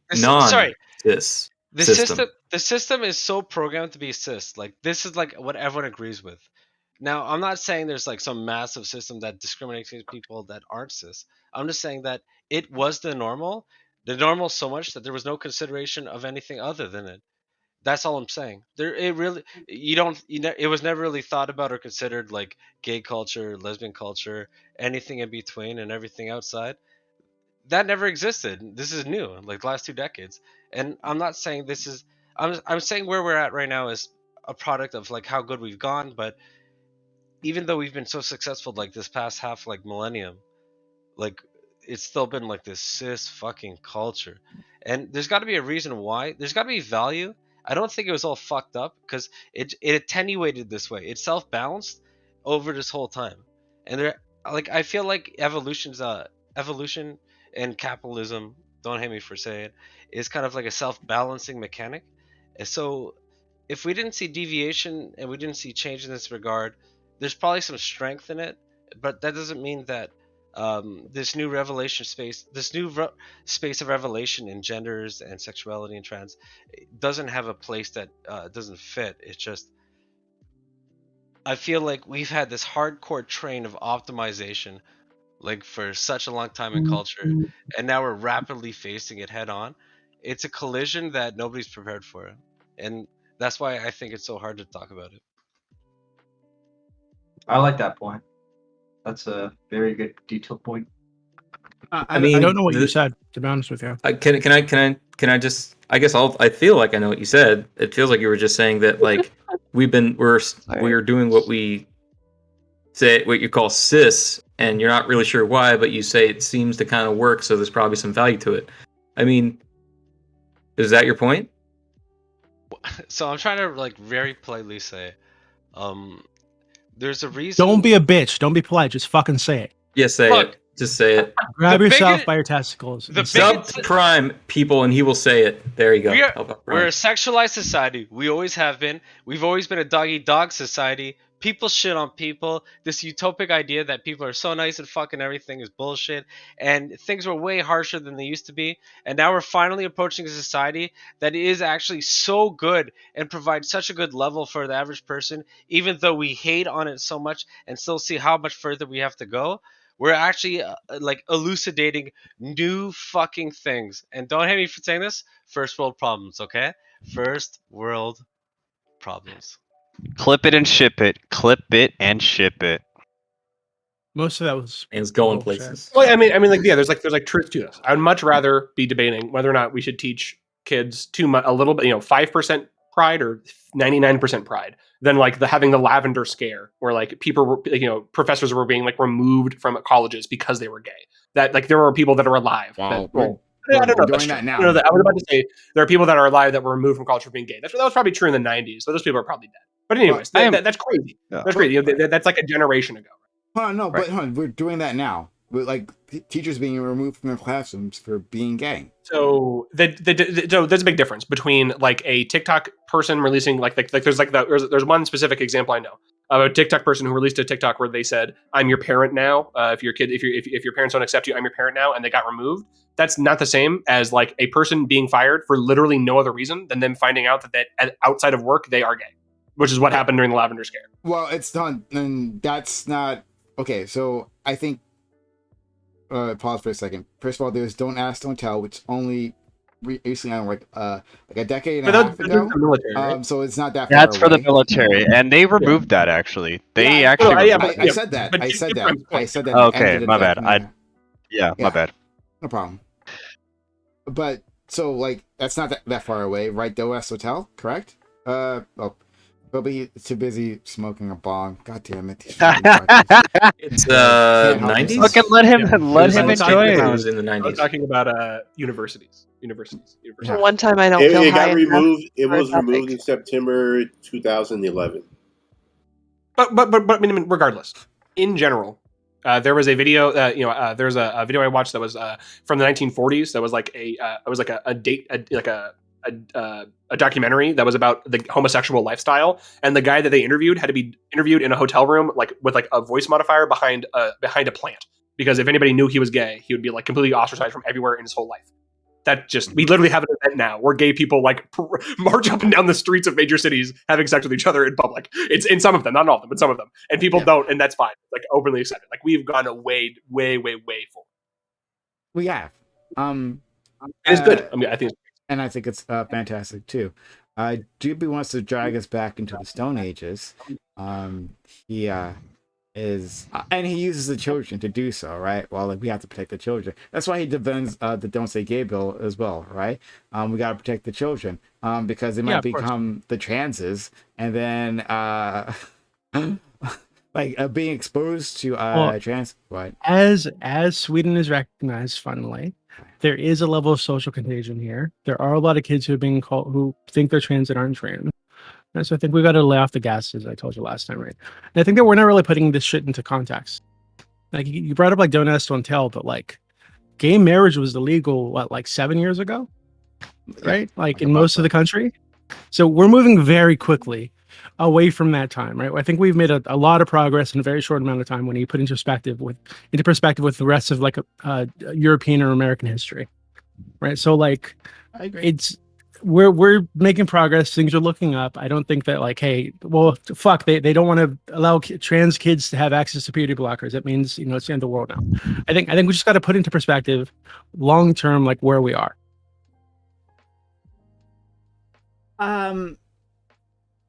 I feel okay. So, yeah, that's true. I mean, having a more perspective is better, right? Having historical context is better.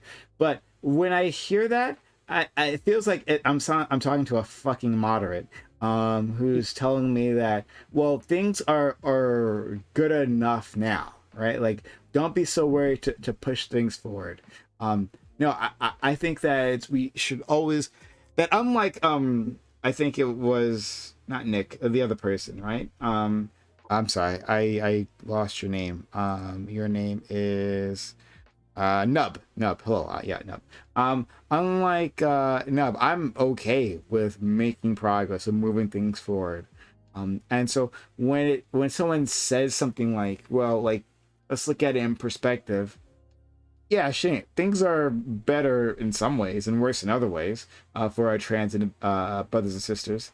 But which ways are they worse? Which ways are they worse? Of the active laws that are being passed right now to exclude them. This focus has not. This sorry, go ahead. I'll let you do it. Oh, I mean, I disagree with you, Brim. Oh, okay. So I just want to say, I mean, like, we used to have laws that literally said it was illegal to have gay sex. Like that used to be the law, and now we have laws that are like, well, certain therapies are like. I agree that there's like, I'm sorry, I shouldn't. I'm talking specifically about our trans brothers and sisters. So I hear you on the gay part, and I would agree with you on the LGBT portion that things are looking up for them, right? But for our trans brothers and sisters, I would say not. I would say that this increased attention has made things much worse, right? Like we week after week, we keep hearing about new laws passed against them. We hear about the sports federations ruling against them and making it more difficult for them to just be involved with daily life. So no, I wouldn't say that they're going in the a better direction. If we look in the UK, like they're regressing. They had more trans care before. Now they're trying to take away that trans care. Like this is the thing that's happening, actively. Go ahead. So first off, you keep saying trans brothers and sisters. You're leaving out the non-binary people. Okay, like just be aware, non-binary people are a thing. You shouldn't be non-binary siblings. Yes. Okay. Secondly, I think that as we went over on the panel earlier, right? Some of those bills are in response to people like you, people like like the people in the UK, like people in Sweden who pushed too far too quickly before we had a full grasp of the issue, right? This is why in Sweden, where their way to treat trans children before was immediately gender affirming, allowing them access to puberty blockers and all this sorts of shit. Now they're saying, hey, we have more data now. That was a bad idea. We have a ton of people who aren't trans who have had access to this, and it actually might be unhealthy for them. So we need to take a step back and slow down and not allow them access to this early. I would look at that as a ruling against them. So I wouldn't look at that. Like our friend Ashley was here previously, and she was looking over that document, the Swedish document you sent her, and she was like, "Yeah, she don't disagree with a lot of the things they were said." And I talked to you about that. It was bullshitting because Ashley's position was that you should absolutely allow trans children to have access to puberty blockers, and there's no issue. The thing that I posted says that there is an issue long-term, their long-term health effects, and that they're not going to allow for children under the age of 18, and even then, unless they've had had like gender dysphoria for 5+ years, starting before they were when they were prepubescent. Right, so that's the only case, and in every other situation, they're only going to allow for research purposes. So not accessible to the general public or to like just kids who claim they're trans. Right. So Ashley was bullshitting fucking out of her ass. Okay, that's just not sure that she agrees with that. Okay, well, let me not speak for Ashley then. All right, then I don't know. I'll leave I noticed that too. Like it was all over the place. Like she was totally disagreeing with what was in there. Right, and that's a restriction placed on trans people specifically, right, based on new data that we have because they found that they pushed too far too quickly before. Right. So, and I think this is what you're seeing across the country. Like the sports organization we were talking about. Yeah, they put in a rule restricting trans people's ability to enter this league or whatever. But that's because based on what they have, the data that they have an unfair advantage, and they don't want them competing with an unfair advantage. Right, so that seems reasonable. It's such a sensitive space, though. That's not reasonable, right? What happened with FINA is absolutely not reasonable. To say that no one can be a part, can join in, unless they really didn't get a chance to transition as a child, right? Or sorry, didn't have their normal puberty as a child, right? Like you're effectively banning trans individuals. Right, like most of them can't get that care. Exactly, right? Yes, most of them can't get that care at that age, right? People. Okay, so So yeah, I just they can still compete. Well, they hold can on. still I compete have a in question. the It is sport reasonable. of the sex that they were born as, right? Yeah, They're not being banned. No, well, And there's an open league. Oh, they can be. Yeah. Oh, yeah. That's wonderful. That's wonderful. Thank you, Coconut, for that, for the kindness. Right? Yes, you can go into the men's division, Miss. Please, men's divisions. Go into the men's division. Men's divisions are open leagues. Men's divisions Yeah, are they can compete with the men. It's fine. They're Yeah. not men's.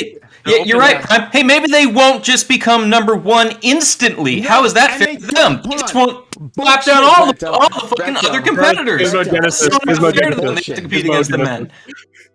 men. Jesus. Brento. Here's my Brento- Genesis. Yeah, the males compete Yeah. with the males. Like, what's the issue with No, Brento, you're. But why? I'll deal with you later. Yeah, Brento. Yeah, fuck that.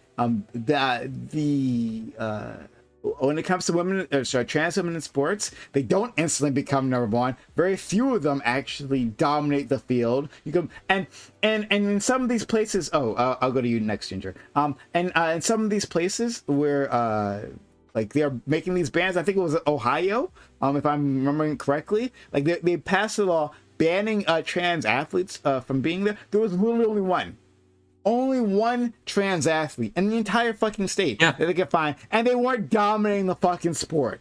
They weren't dominating the sport, so that's a fucking lie, right? Like, So it sounds like you're saying there was no when it harm, comes to though. so was it Leah Thomas has had luck in this field, right? Leah Thomas is luck in this field. It's not luck.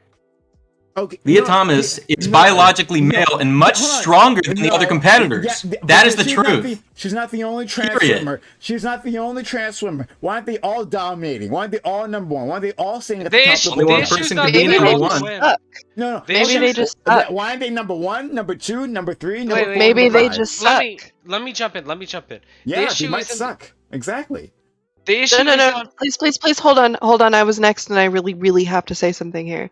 As a woman, I understand not wanting to compete as a trans woman with men. However, I don't feel like it's fair that I have to compete with a trans woman. Okay, so why? Because it's not they're built differently than I am. Sure. No matter what anybody says, biologically they are built differently than I am. And to feel like I have to strive even harder for something that I necessarily wouldn't have to do just to beat somebody that has that significant benefit over me. Sure. It's a significant amount of a significant benefit over it. Where's evidence of in the real world? I'm not even talking about studies. I'm not asking you for because no amount of estrogen is going to erase the testosterone you were born with. So, what sports are trans women dominating in? Which one of those sports? I'm not saying that they're dominating in it. So I'm saying that it's not. There can be some shitty. I did put a link in to say that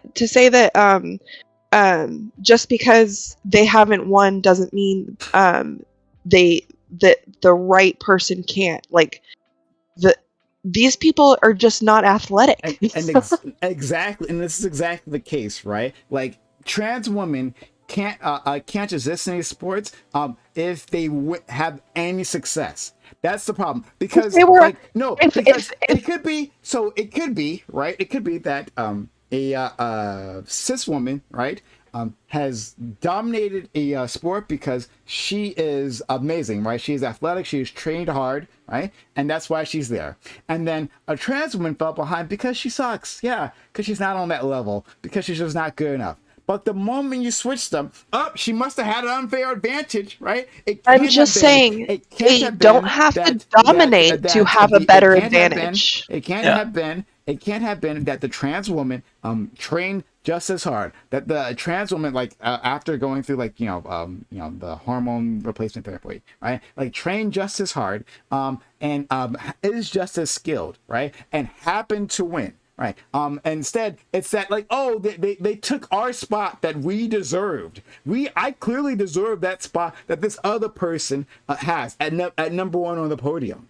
But yeah, if you pretty much. Sport, But if you actually look at the sport, it turns out, yeah, trans individuals or trans women are just like any other people, right? They go in these sports, No, they're not. do the best, and the vast majority of them don't succeed, right? The vast majority of them don't succeed. The vast majority of everyone does not succeed. That's the point of competition. Exactly. Yes, but you're saying the moment. I've been waiting so long. No, shut up. I don't care. I'm talking, right? And the moment. Here's the thing, right? Like sports in themselves, baked into it, based on physical differences, right?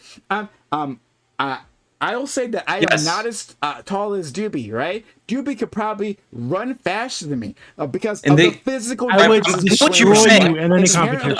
It's an inherent. His height is an inherent physical difference between the two of us, right? So if I tried to compete within the same sport, I wouldn't make it, right? But I can understand that. Hey, that physical difference that's okay. Okay, I know. It's okay to have that. Everyone has physical differences. I could have swore I was still talking. Okay. I could have swore I was still talking. So, it's okay that we have these inherent physical differences in all these other categories, right? Yes. I cannot overcome. I can't overcome Doobie's longer legs, right? I can't overcome that. You're not trying to overcome. You're making them weaker so that they can compete. What do you?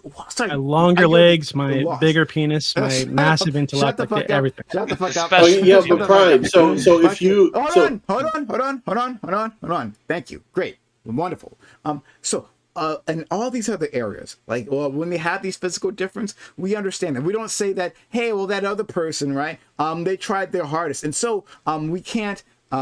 This doesn't count. Doobie's win in this race, it doesn't count because he happened to be taller, right? Or maybe he has a frame that can accept more muscle mass. That's the thing, right? Even people with the same height, they might be able to accept a different amount of muscle mass on their body, right? That's a physical difference. Fucking what's his face? The swimmer, the famous Michael Phelps. Michael Phelps, right? Like they did that creepy thing where they analyzed his body, right? Like look at all the features that make him a perfect swimmer, right? He had these little genetic differences that made him just a little bit better and made it difficult for other people to compete. And he won by like a fraction of a second. If we didn't have that physical difference, he wouldn't have been there. But we accept that, right? That natural physical difference. And say, well, that's the spirit of sport. But yes, it is. But that's why adults don't play against children. After the hormone replacement therapy, after the scientists have said they have these individuals their muscle mass or density or whatever the fuck is equalized, has been equalized in whatever way it has been, right? After these scientists have already established that, right? You're saying, well, still there's a physical advantage, and even then, but this physical advantage is different. It's special. Yes, it is. That's right. But it isn't. That's right. But yes, it is. Wait, yes, it is. It's very simple. Once again, where are they dominating the sport? You talked for 10 minutes, but you never let me respond. No. So I'm never going to what? I just went on monologue. I know you did. Where are they dominating the sport? Where is it? They're dominating the sport in swimming. They're dominating sports in cycling, and there's occasions in running and in weightlifting. No, they're not. I have a simple. The point is this. Prime. The point is this. It is not a level playing field to take someone who is naturally stronger and then weaken them to compete with other people. So you're saying Prime, don't weaken them? The fuck? No, I'm saying it's not fair, even if you do. Okay, that's not. All right, it's not fair. All right, who's next? Okay, Prime. Oh, sorry. Let's go to Nup is waiting. Let's go to Nup first. Thank you. We many things were talked about. Let me just jump. What I wanted to originally say, and it's a little bit outdated right now, is I get where you're coming from, Prime, or at least I think you do. And what I wanted to layer it with is not that trans women are dominating the sports, and obviously the people are saying that in contrast to where the trans men doing it, blah blah blah. I get that. I don't think they're saying that if you're a trans woman, you're immediately going to be the best in the sport. It's just that where you ever were representative in the line of men, it doesn't usually translate efficiently to where you're going to end up in the line of women. And there's usually a shift of some sort. And that shift in higher notes is not as reflective in trans men.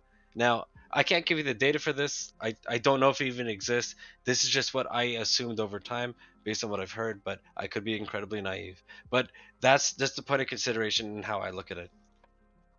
So I also saw that Doobie posted the same article that I did regarding the research on it too, because like while they don't dominate as much, statistically speaking, according to a lot of scientific research, they still have a slight advantage in terms of just. It's not slight. It's a lot.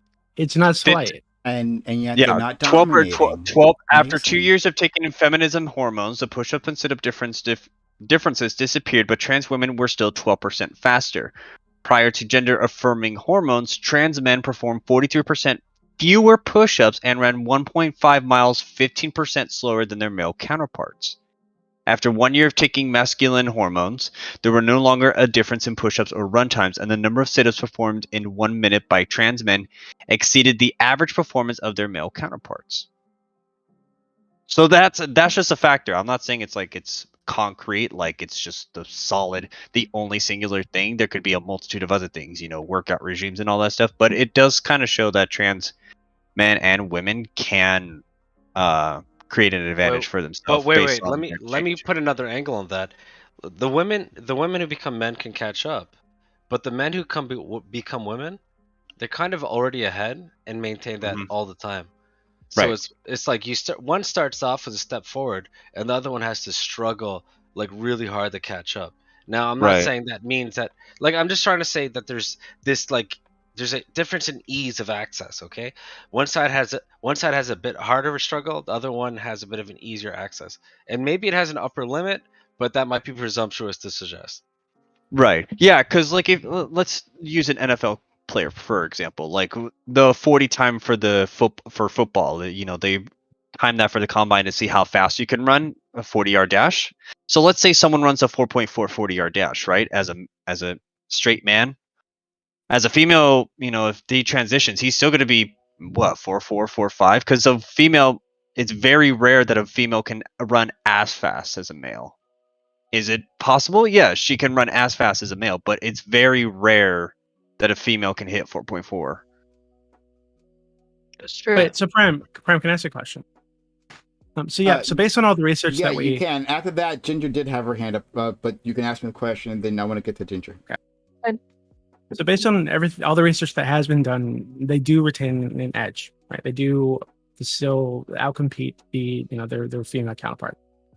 Where? And if you're saying, hey, well, I posted the articles for you. Okay, you can say, hey, where's that in the real world? You can say, where's that in the real world? Well, there are very few trans athletes in the first place, right? But there are cases where they outperform their female counterparts by a lot because they won. It's rare. They had skill. It's rare, but that doesn't mean that they don't have like a physical advantage. It could mean that they're like a mediocre athlete or whatever. But this is like aside from the question I want to ask you. Oh wait, because you were saying like, hey, we dismiss physical like advantages in male sports, right? Like we brought up like Michael Phelps and his body type and how that gives him an advantage over other guys.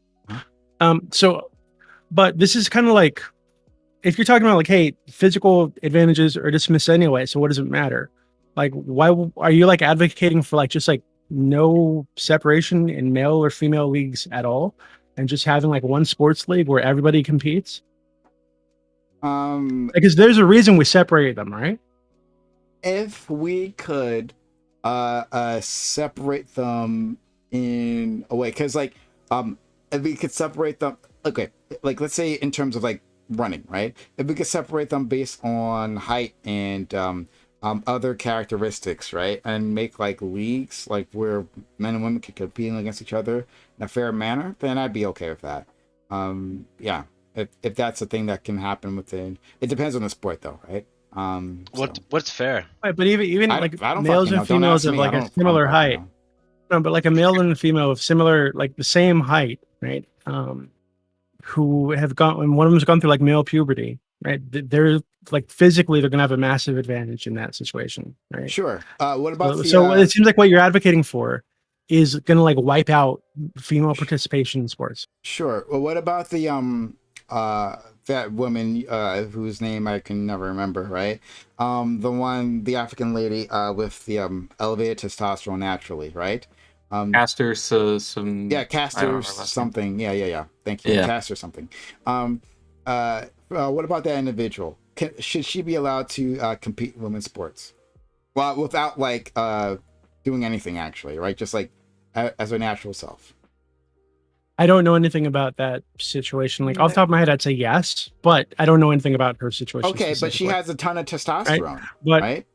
And well, hold on, but there's something that's just like having a ton of testosterone and actually going through like a male puberty, right? These are like different things.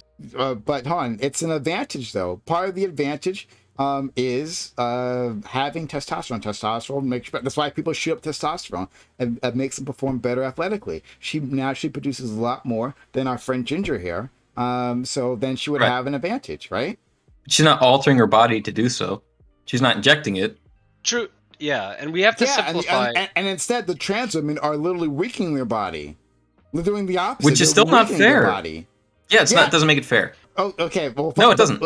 Yeah, that's fine. Okay, but like, we understand that this one woman, as she naturally exists, has an advantage that almost no other woman has within sports, right? True. She has massively elevated testosterone, but she can. Oh, interesting. So I looked it up, and they're actually not going to be allowed to compete. Yeah, I know. In the Tokyo Olympics. Yeah.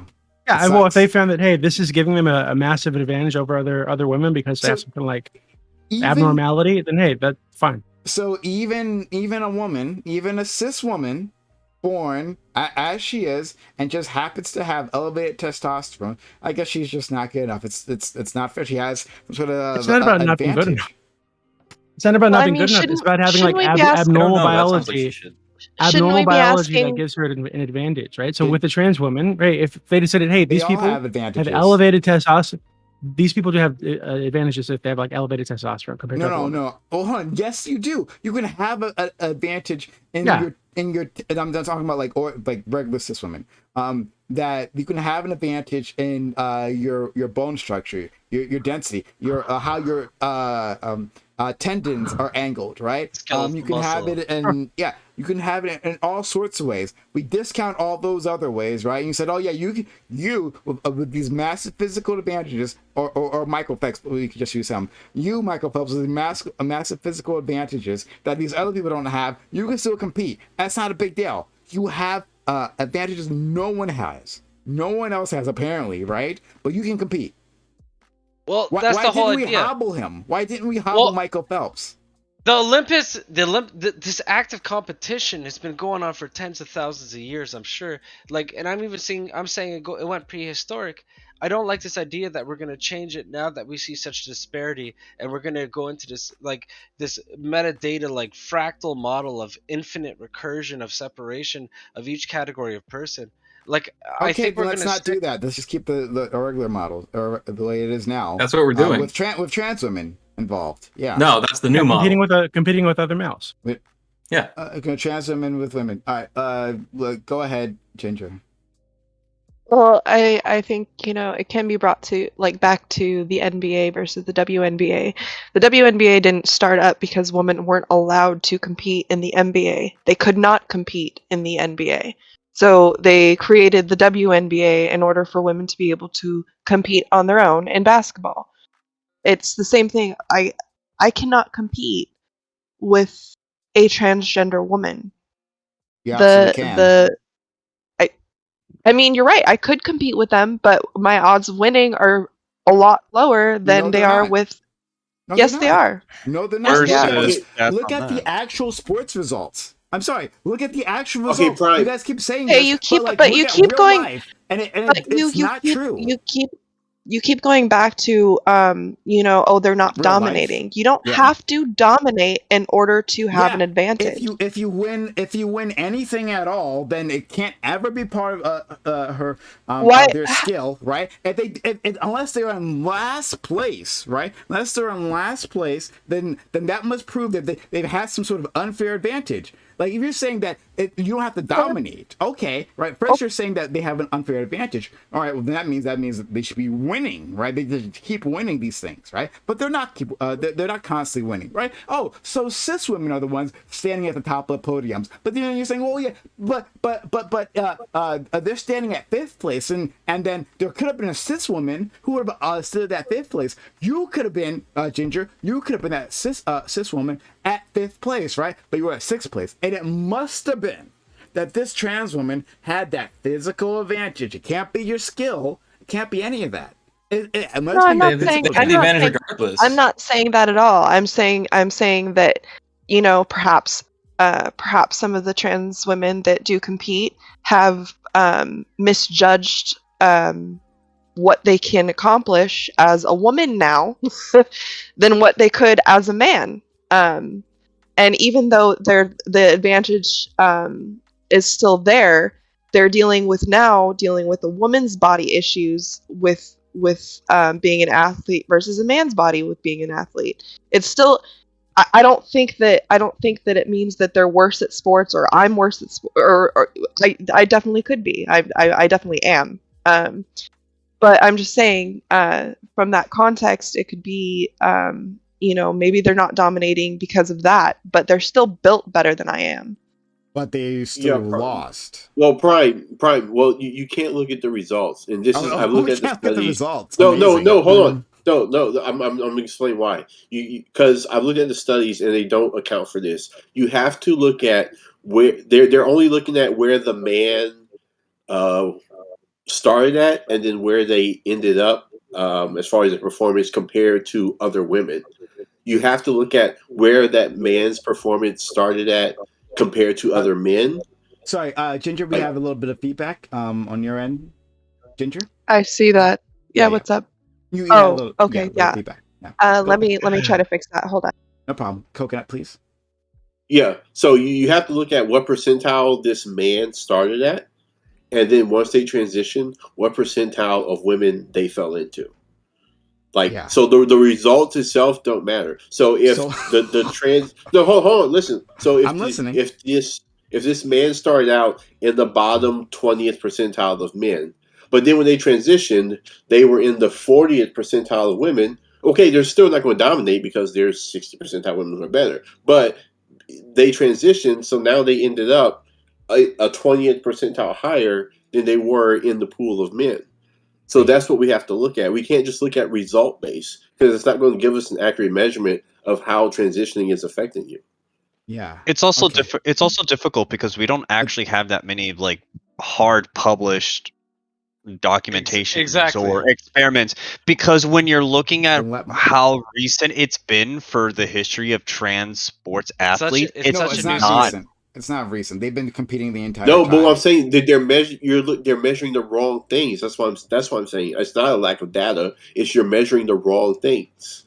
If most of the people who are hypothetically, if most of the people who are transitioning are bottom 50 percentile of athletes, then when they transition, you're not going to see this huge percentage of them dominating because they're starting at the bottom 50th percentile. So the results don't tell you anything. That's not an accurate way to measure it, but that's what you see all these studies doing.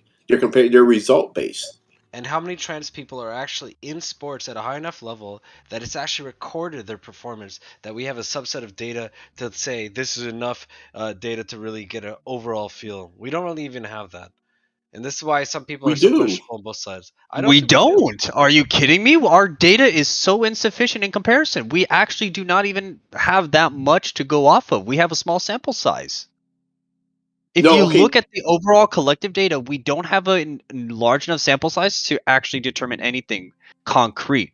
We're just basically going at the moment. We're just basically going off of eye test and just whatever the media wants to present itself. This is why this is why you see so much right-wing rhetoric quoting all of Nia Thomas's times when she was a man and a woman, and how little they shifted, and how her position as a man from like rank 500 and like whatever went to like number 1 in the National League in this equivalent. It's like, fuck off. And they only lost 2 seconds after HRT. It's like we will probably achieve we will probably achieve a better way to do the hormone, the HRT therapy, but we don't know enough about it yet. I think there's things we don't know, that if you're born a man and went through puberty, there's a lot of things we still don't know physiologically that exist that give it an advantage. I just think there's we know a the huge results. space we don't know. But we know the results. We know that. Although I do want to see LeBron in a WNBA. That would be hilarious to kind of watch. Not gonna lie. He'd be in Russia right now, man. I'll tell you. Prem. Wait, can I ask? Do you think? Oh. Wait, just really quickly. So, Prem, do you think that trans women should be required to take HRT for any period whatsoever before they get into women's sports? I thought I stipulated that previously. Hold on, but if you don't care about the advantages whatsoever, like why would you require that they take HRT for any period? I'm saying that, or adult. No, I'm saying that it's fair to say that men have an advantage over women. Right. That, and it's significant enough that it will be problematic. In most cases, unless you went through to great lengths for them to compete with one another. Okay, I'm fine with saying that. Absolutely, that's the case, right? But I'm saying that going through HRT, and like for a certain number of years, right? Like, I'll leave that up to scientists to figure out exactly how long, right? As what I'm hearing is 2 years, but maybe that'll change in the future. Who knows, right? But that you go through this process and it levels the playing field. Now, by level the playing field, I mean it doesn't make it does. The fact that there is some sort of physical advantage is not detrimental enough, because there's always physical advantages between competitors. Right, so the fact that there's still something left of their like skeletal structure, right? You can't change their skeletal structure. That their skeletal structure might give them an advantage. They might be taller than the average woman, but they're still cis women who are taller than the average women. So I'm fine with that, right? I'm saying that the remaining advantages left are not, from what I understand of the science, is not enough to be concerned with. That if you that skill is more than enough to take a person, even if this trans woman has a bit of physical advantage over them, that skill can overcome that. And we can see that in actual factual real life. I don't have to like make it hypothetical. I can actually look at real life. You can't see that. No, you can't. Yeah, hold on. Who's at the top of the podium? Is it cis women Leah or is it Thomas. trans women? Leah Thomas. I just explained this, and you're making the same fallacy. I know you said words, and I agree with your fucking words, so it doesn't fucking matter. Yeah, I heard your words. I don't give a shit about your words because your words doesn't fucking matter here. I literally explained. No, because you're making the same. You're making the same mistake. You are making the same you're mistake. saying because they're not dominating, they don't have an advantage. Yeah, and you said that like well, they might land in a different quartile, right? Like there still might be a physical advantage even if they're at the bottom. Okay, great, but they're at the bottom. That as far as we can see, that when trans women engage in sports in real life, they do not dominate those sports. People keep saying that they are, sorry, no, you don't like the word dominate, excuse me. They're not winning those sports, right? Except, what happens here? Our friend Brento says, well, Leah Thomas, yes, exactly. Yeah. When one person wins, then it can't possibly be because of the skill. It can never be. It isn't. It's because Leah Thomas is male. It can never be because of that. That is the reason. It has to be because of their transition, right? Like, yes. So no matter what, right? You take away any success they have. It doesn't matter what place they are, unless they're at the very bottom, last place, right? Even then, it's not fair. Even then, it's not fair. Last place, even last place, it's not fair. No. It's not fair. No, it's not fair, period. It's not fair. It's very simple. Fair is a very interesting word. Not fair. Yes, fair it is a very interesting word when we're talking about competition. Playing field. Because typically speaking, at the beginning of a competition, you have a competition organizer, you have a referee or someone, And they set up all of the rules and they say, this is what's going to be fair. And these are the people that are able to compete. And these are the rules. And this is why we've chosen this division. And only the people that are in Little League T-ball are allowed to play Little League T-ball. And you can't bring in like people on frickin' visas to try to play T-ball that are like way outside of the age group because it's not going to be fair. And again, there's fairness in these different things. And if the referees say that, hey, this trans individual can compete in this division, then I think that it is fair. And to say that, hey, the referees say that it's fair for this person to participate, and they got last place, but it's not fair because biologically they're a different gender than the other people, or they got first place and there it's not fair because if the referees at the beginning of the competition said this will be a fair contest, then it's a fair contest. If the referees at the beginning say, hey, one person has to wear cement shoes and then run the race, then that's a fair contest because the referees said so. Okay, please stop. This please is like stop. the most That's just stupid. Come on, man. No, that's not cool. That's that's not true. Oh my god. Can I ask really quick? Should you go first? Wait, can I have a response to Buddy? Can I just say really quick? Is there no such thing as like a contract or like a malicious contract? Because any contract that someone can sign, they're therefore involved in, and so there's no such thing. So you're saying your argument was that any sport that anyone competes in under any rules is inherently fair because they've chosen to compete in it, and that's true enough for the choice to participate, but it doesn't make it fair. No. Again, it's up to the referees to decide who belongs in each division, and I don't necessarily think that it's up to the general public or politicians, for that matter, to make some sort of a ruling about who can and can't compete in high school swimming competitions. Like, frankly, that should be up to like the high school pool competition decision. Is there like a high school competition? So if the referees say LeBron James can play on the WNBA team, that's fair? If the referees say that it's fair for LeBron James to compete on the WNBA, everything on refs, please stop that. No, that's not. Hold on. That's ridiculous.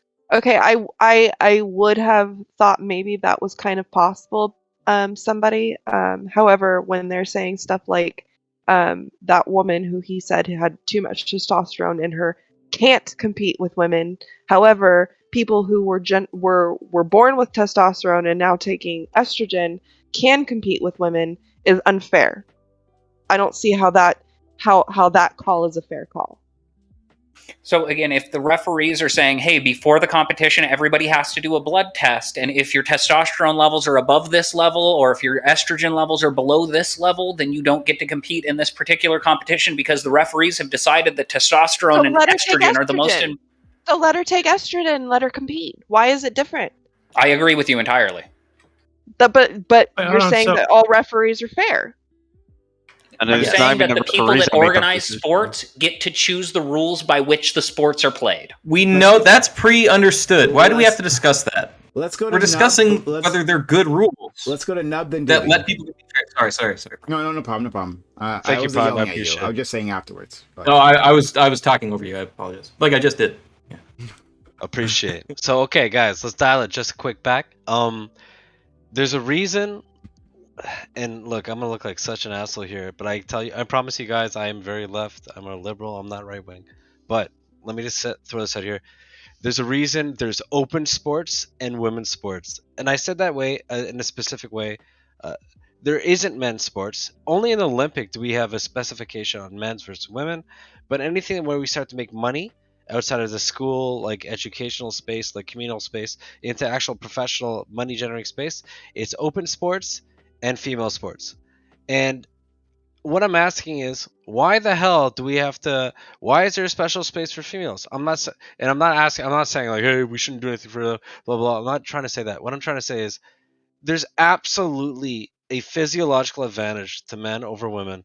We don't know how significant it is, and we don't know how much the currently defined HRT process to define a man to a woman is, and if it can actually, in my opinion, revert such stages as to represent the loss of advantage had this person been born and went through puberty as a woman. So I just want to throw that out there. Obviously, I'm full of shit because this is a hypothetical, but Prime, this is for you earlier, all right? So, like, wow. interesting side note on that same thing. Like, Nub, you've inspired me a little bit. Like, why don't we have women's esports and men's esports? It's because like the physiological differences between women and men aren't necessarily like valid in that particular sport, and the people that are deciding are the referees. And again, I don't know that the public should be out there yelling, "Hey, we need women's esports because of X, Y, and Z," because don't you know that testosterone affects the way that you play video games and all of these different things. It should be up to the organizers of events as to whether or not like this has an effect and should be considered when we're deciding who can and can't. But I have a disagreement here, but me too. Can I just? I guess but it's not. Say your thing, and then it's Doobie's turn. Yeah. It's not just up to the referees. It's up to the referees and the players and the people who participate and the people who respect it or acknowledge it as a sport. It's up to everyone. It's not. We don't like look to the referees and go, "What game are we playing today, referee?" People play the games and care about the games and understand and respect the rules of games that they participate in and care about. And it's not just up to the referees. If the Major League Baseball League came out tomorrow and said the games are 7 innings long from now on, the fans don't get a vote and neither do the players. Yeah, they do. They'll stop and they'll go, "Who's actually playing real baseball?" That's what they'll do. They also have player associations, which kind of makes it like this certain scenario a little bit difficult. And to go back on the esports thing, there actually have been women that, you know, even there was one trans League of Legends player. I only know this because I play League of Legends. I'm a nerd. I'm sorry. But there was one official player who was trans. Unfortunately, she passed away. So, you know, that was about a few years ago, I believe. But she was a professional player. She played for a few weeks, but you know, eventually she was replaced, but that was just because she had come out at the time and said that there was a lot of stress from both just the being a pro and also from the public, you know, being under the public eye in a sense too. But there have been failed attempts too with women esports. There was an all women's pro team within that same game, League of Legends, where but they're competing against men. They're competing in the same as everyone else, not in a separate organization. Right. And the reason why that they disbanded was because the men were literally winning the games in less than 10, 15 minutes. Oh. And they were like not even playing that seriously, and they were still winning in that time frame. So that team already disbanded, and I was in the Russian league. Like the Eastern Europe Russian league, if I remember correctly. It was Visekta Esports, if I remember correctly. I'm gonna have to remember the name. But it's possible that we could have the integration down the line again, but like the problem is just is too much of a gap with esports, and it's the same with general sports, and that a point I just wanted to make. I'm not sure if there is a gap. I think that whether there's a true gap there's something to argue about, but let's go to Doobie and then Coconut. I'm just gonna ask, buddy. So you would agree then with the FINA decision that says that, you know, if you're a trans woman and you'd like to compete in this sport, in this league, you need to have transitioned by the age of 12, right? And throughout your entire transition, you need to have been suppressing your like male testosterone, right? That is their standard right now. So you'd agree that, hey, they've decided this is what fair is, and given that they've decided what this is what fair is, that's the rule. Yeah, I'm not a particular expert in the field, and it's not for me to go to the experts and say, "Excuse me, sir, but I don't think you know what you're doing." If they're making the decision on who can and can't do these things, like maybe if I did a bunch of research and I came back with like, "Hey, this isn't the best way to do this. You should actually move your date up to 16, or you should like make your decision based on some other categories," I might be able to like potentially petition someone somewhere. But again, I don't think that the public as a whole like really gets a vote. I agree. I disagree. Actually. Yeah. I mean, even if you did do the research according to your stance, then you still wouldn't protest or say anything, right? I'm sorry. Say that again, please. Yeah, according to your stance, it doesn't matter how much research you've done or how much you know about the topic. They made the decision, so you wouldn't protest or you wouldn't say anything, right? So the verb of protest in this regard, like, has a lot of different connotations. I might like host a panel or have a seminar or have a discussion or write a letter to someone or do something to some regard. They've decided that it's fair already. Well, I'm trying to elucidate additional information to them to hopefully change their particular perspective on it. It's their decision at the end of the day, but I'm hoping to share new information with them. But they've decided, so why are you trying to change it? That's fair. They've already decided it. Why are you trying to change your mind? Yeah, maybe you're right. Yeah, so I he's disagree. Not, he's pointing out he's not. He's mean. Yeah. I disagree with you, somebody, on this. Like living up to what referees. No, because then you fault. I knew Doobie was going to say the thing he said. Fina decides to come out and say that trans women basically can't compete. Right, basically lock them out of the sport. I disagree with that. I agree in terms of science. I think you could find individuals, a different group of individuals who are looking at the science and would say, no, they absolutely can under these circumstances, right? Like having transitioned 2 years ago, having a certain level of HRT and whatever the fuck, right? And keeping track of their hormone levels. I just because a person happens to have the referee shirt doesn't mean they actually know what the fuck they're talking about or doesn't have a political agenda in and of themselves. So I wouldn't necessarily just leave it up to them and say it's fair and that's the end of it. So again, there is a lot more context to the entire situation. I don't disagree that there are probably a lot of scientists that do agree with that position. I probably agree with those scientists as well, that the basis by which that they're making these decisions probably aren't the best standards to be using. But the sovereignty of the organization and the right to make the choice as to who is competing in their competitions is their own right. And if someone else goes, hey, we're going to create a different organization that people are going to be more inspired to watch, I encourage them to do so. But again, it's going to be a difficult process. That's not how that works. And so, okay, so then my organization, I don't want Asian people competing. Asian people have an advantage. Is that okay? Me too. Again, once you start laying out racial lines as far as things you're going to need to explain to the public why you're making these decisions, or else it's going to affect the public's opinion of you. The public's opinion doesn't matter. They don't have. It's his organization. So again, the way that the public influences decisions is with viewership and things like that. That's not what you can't keep flip flopping somebody. The money drives it. The money drives it. We can all figure that out, right? No. Right. No. The money. That's not important to what he said. He said specifically, and now you put Coconut and I on the same side. God damn it. You specifically said that it's up to the refs, and what the refs say is fair. So as the ref of my organization, right, a running organization, an esports organization, I say that our Asian brothers and sisters have been dominating far too much in esports, and there are certain esports where our Asian people have been absolutely dominating the game, right? And so they seem to have some sort of unfair advantage, and so I don't want Asians in my league. Is that okay? So I understand your hypothetical, and if you don't mind, I want to turn it. I was recently elucidated to an event. There was an esports event that was supposed to be scheduled to take place in the United Arab Emirates.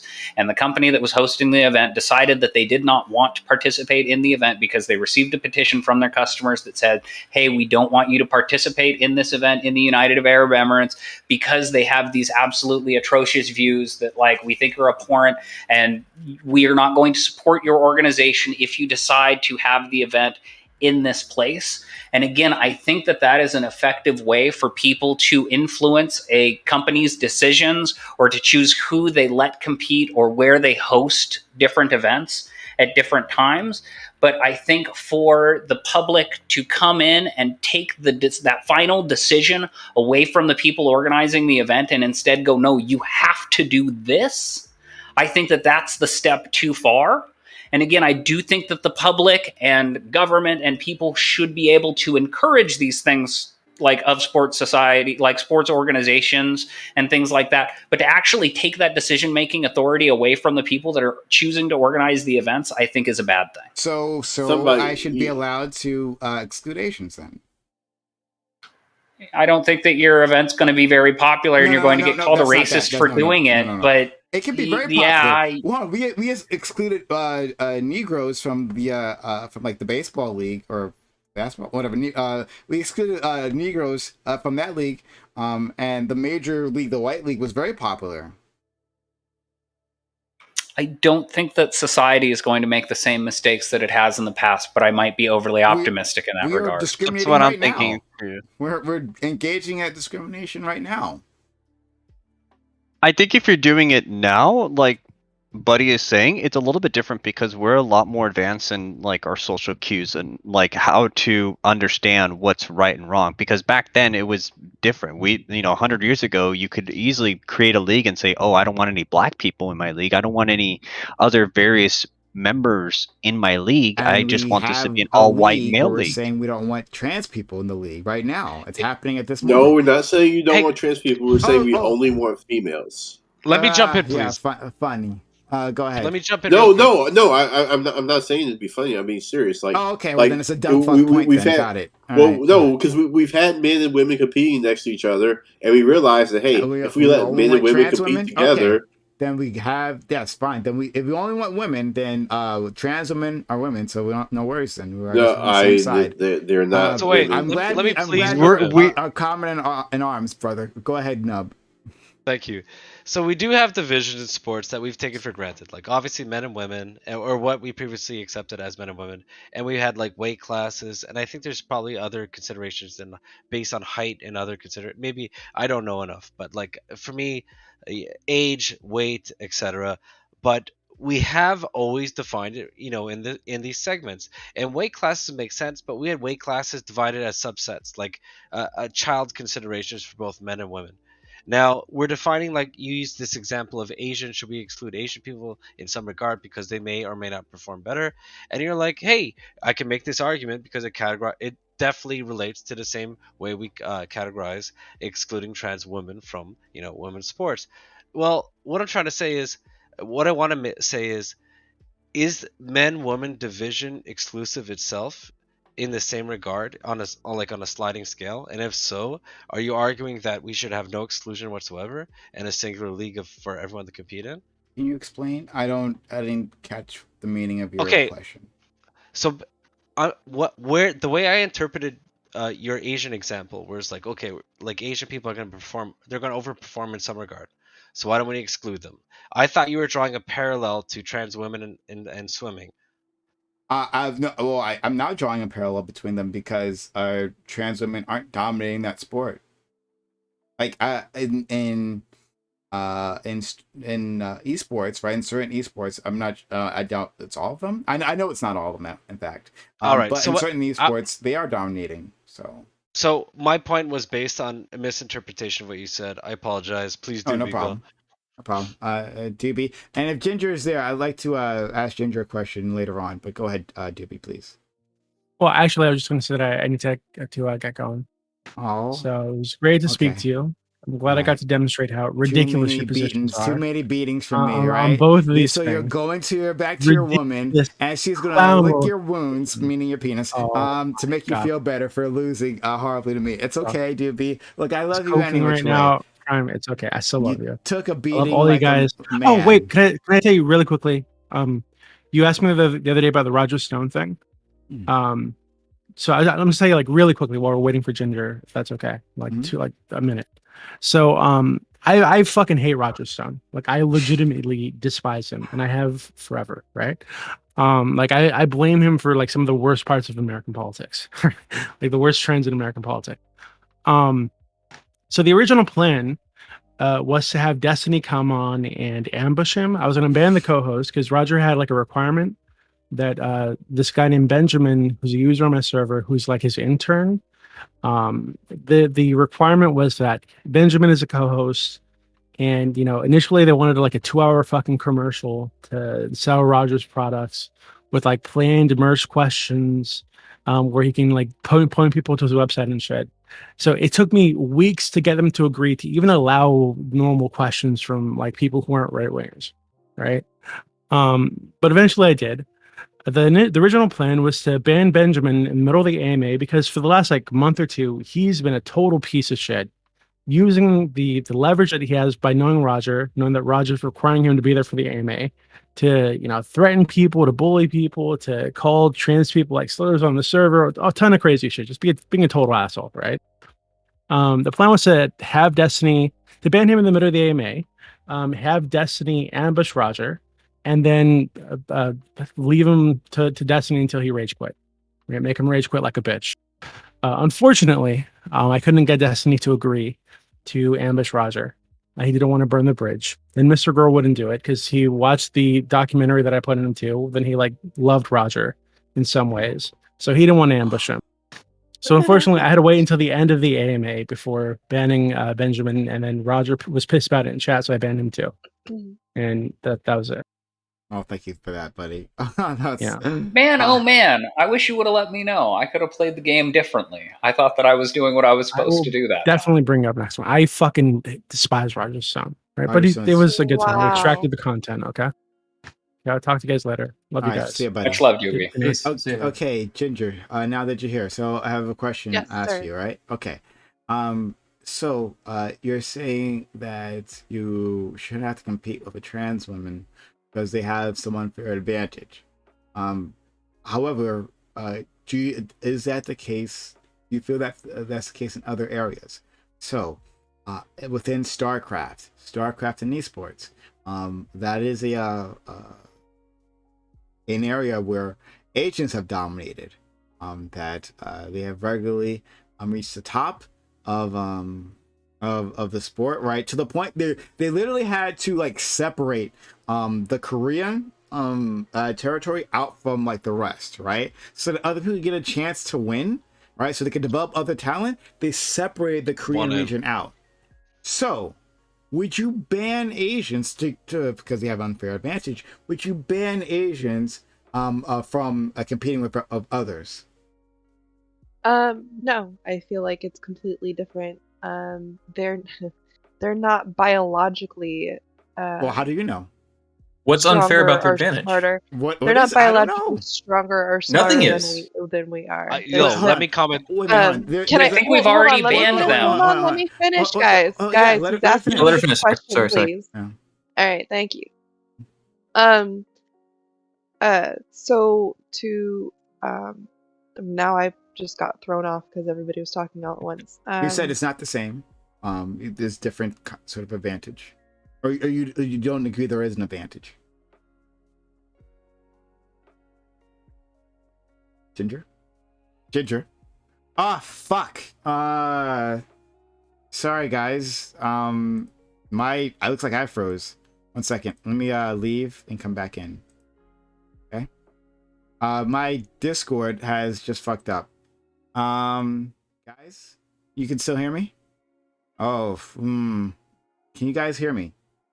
I can see chat is still moving. So, we froze. Cool. Yeah. Oh, okay. So, everyone's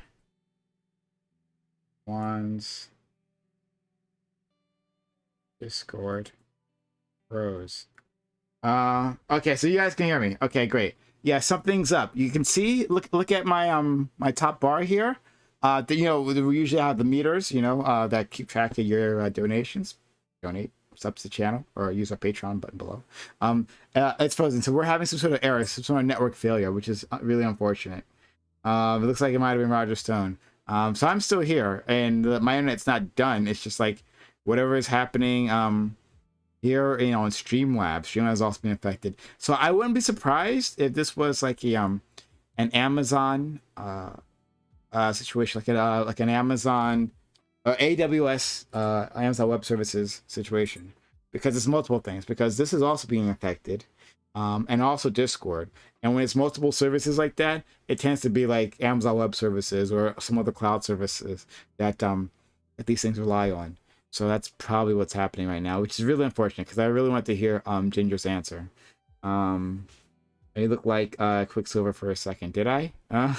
Okay. What? How? I'm going to assume that was a compliment, so I'll take that, Toast Girl. Yeah, a bunch of sites are down. Exactly. Thank you, Alopecia Survivor. Oh, cool for you. Yeah, my Discord, everyone's Discord stop. Yeah, that's exactly. I bet you tomorrow you'll have a story talking about how Amazon Web Services just failed, which is unfortunate. But we are still moving here on this channel. So I don't know. Destiny.gg is down to what the fuck is going on. Yeah, like I said, it's whatever cloud service you're using. It's probably Amazon Web Services. Most of the web, as it stands now, is on Amazon Web Services, AWS. So you know, Jeff Bezos. Blame Bezos for that. You don't watch X-Men? Boo. I mean, I know Quicksilver. Tones ago, I know who Quicksilver is. I know he's a speedster. I absolutely know who Quicksilver is. I don't know why you thought I looked like Quicksilver. Oh, maybe you were okay. Maybe I think you were saying that since everyone else froze and I was still moving, like I was moving so fast, like in comparison, like compared to my speed, they were all moving slowly. Okay, I guess that's what you're trying to say. Yeah, Twitter. Yeah, it's all down. Yeah, Discord is down. Yeah, it's all down. It's a shame. I can't do anything about that. But why don't we wait a little bit, okay, a little bit, see if it comes back up. Because I really would like to finish our conversation with Ginger. But isn't Bezos your boss? Bezos is not my boss. Bezos is not my boss. Though he could kick me off his platform. I don't report to Bezos. It's the Russians. It might be the Russians. It's if it's AWS, it's B region. You mean a region within AWS? Yeah, it's probably a region in AWS that has caused this, right? Every so often, maybe it's like Google Cloud has fallen apart, or Azure, Microsoft Azure. They're all the major players in the cloud space. But AWS is without a doubt like the king at this point in time. And so when these things happen and you see multiple sites just go down simultaneously, it's probably AWS. Discord get hit for everyone. Yep, indeed it did. Nikolai says I'll probably head out for the night. Thanks for the chat though. Yeah, thank you. Discord is Bork. Yep. Azure, yeah. Azure is great. What? Microsoft is great. Like, people hate on Microsoft. Like, and it works with PowerShell too. No, Azure is great. Fuck that. You can easily automate Azure. It's fantastic. AWS for the win. All right. Only facts. Get the fuck out of here with that shit. I'm just kidding. It's fine. Okay. All right. That's really unfortunate. It's really unfortunate. That happened. Yeah, Discord still borked. That's really unfortunate. Okay. So, here's what we'll do. Permaban, yeah, right? Yeah, permaban. Wyman says it's really disheartening to see the topics drag things, sports, consistently brought up when the actual damage is pretty unavoidable. We have the foiled terrorist attack in Idaho. We have laws all across the country. Foiled terrorist attack in Idaho? I don't know what you're talking about. But people treat this as rhetorical and theatrical about the damages happening in real time. No, absolutely. Like, people want to talk about trans people. The topic that I brought up that spawned this was not about trans individuals. That wasn't the focus. It was on just gay individuals. But like, it just turns to trans. People love talking about trans people. They just love doing it endlessly, right? I've said, hey, let's not talk about trans people in sports. Maybe like talk about something fucking else. But even my trans guests, sometimes they will say, hey, we want to talk about this. We want to bring it up again. So I don't know. But people love it. Love this topic, right? You talk about what's ever in a trans person's pants, and people are fucking fascinated for some reason. Believe me, like, what's in your pants is not my business, and it's not a concern of mine. But okay, yeah, yeah. So it is what it is. Okay, you did a good job holding your own, Prime. I just find the topic showing up over and over exhausting, maybe bad. Yeah, I feel you. I feel you. All right, but I promise you, it wasn't the topic. I'll read you the topic, right? So in case you missed it earlier, it was the Texas GOP has adopted a platform that declares homosexuality to be an abnormal lifestyle. It also says that no one should be granted special legal status because of the LGBTQ plus identification. Do you agree with this? Should we not have special classes for sexual minorities? That was the topic that spawned this, but like then it went to trans people in sports. It's just the way it is. It happens all the time. But it is what it is, okay? If they don't talk about their own history in sports, only other fields. All right, Wiggle's a funny guy. We are grateful for Wiggle. Okay, so it's really unfortunate. Timing there. We only had about like an hour or so left, but we got interrupted. So I am going to send you off to I'll send you off to this person. I'm not sure if they're even up now, but I'll send you off here. Unfortunately, shit got cut off at the end. But yeah, oh yeah, they're streaming. Okay, great. So let's raid this person. We'll be back, guys. Come back in the future. We'll be back tomorrow with some Elden Ring gameplay on YouTube, and then of course we'll be back on Thursday with thing.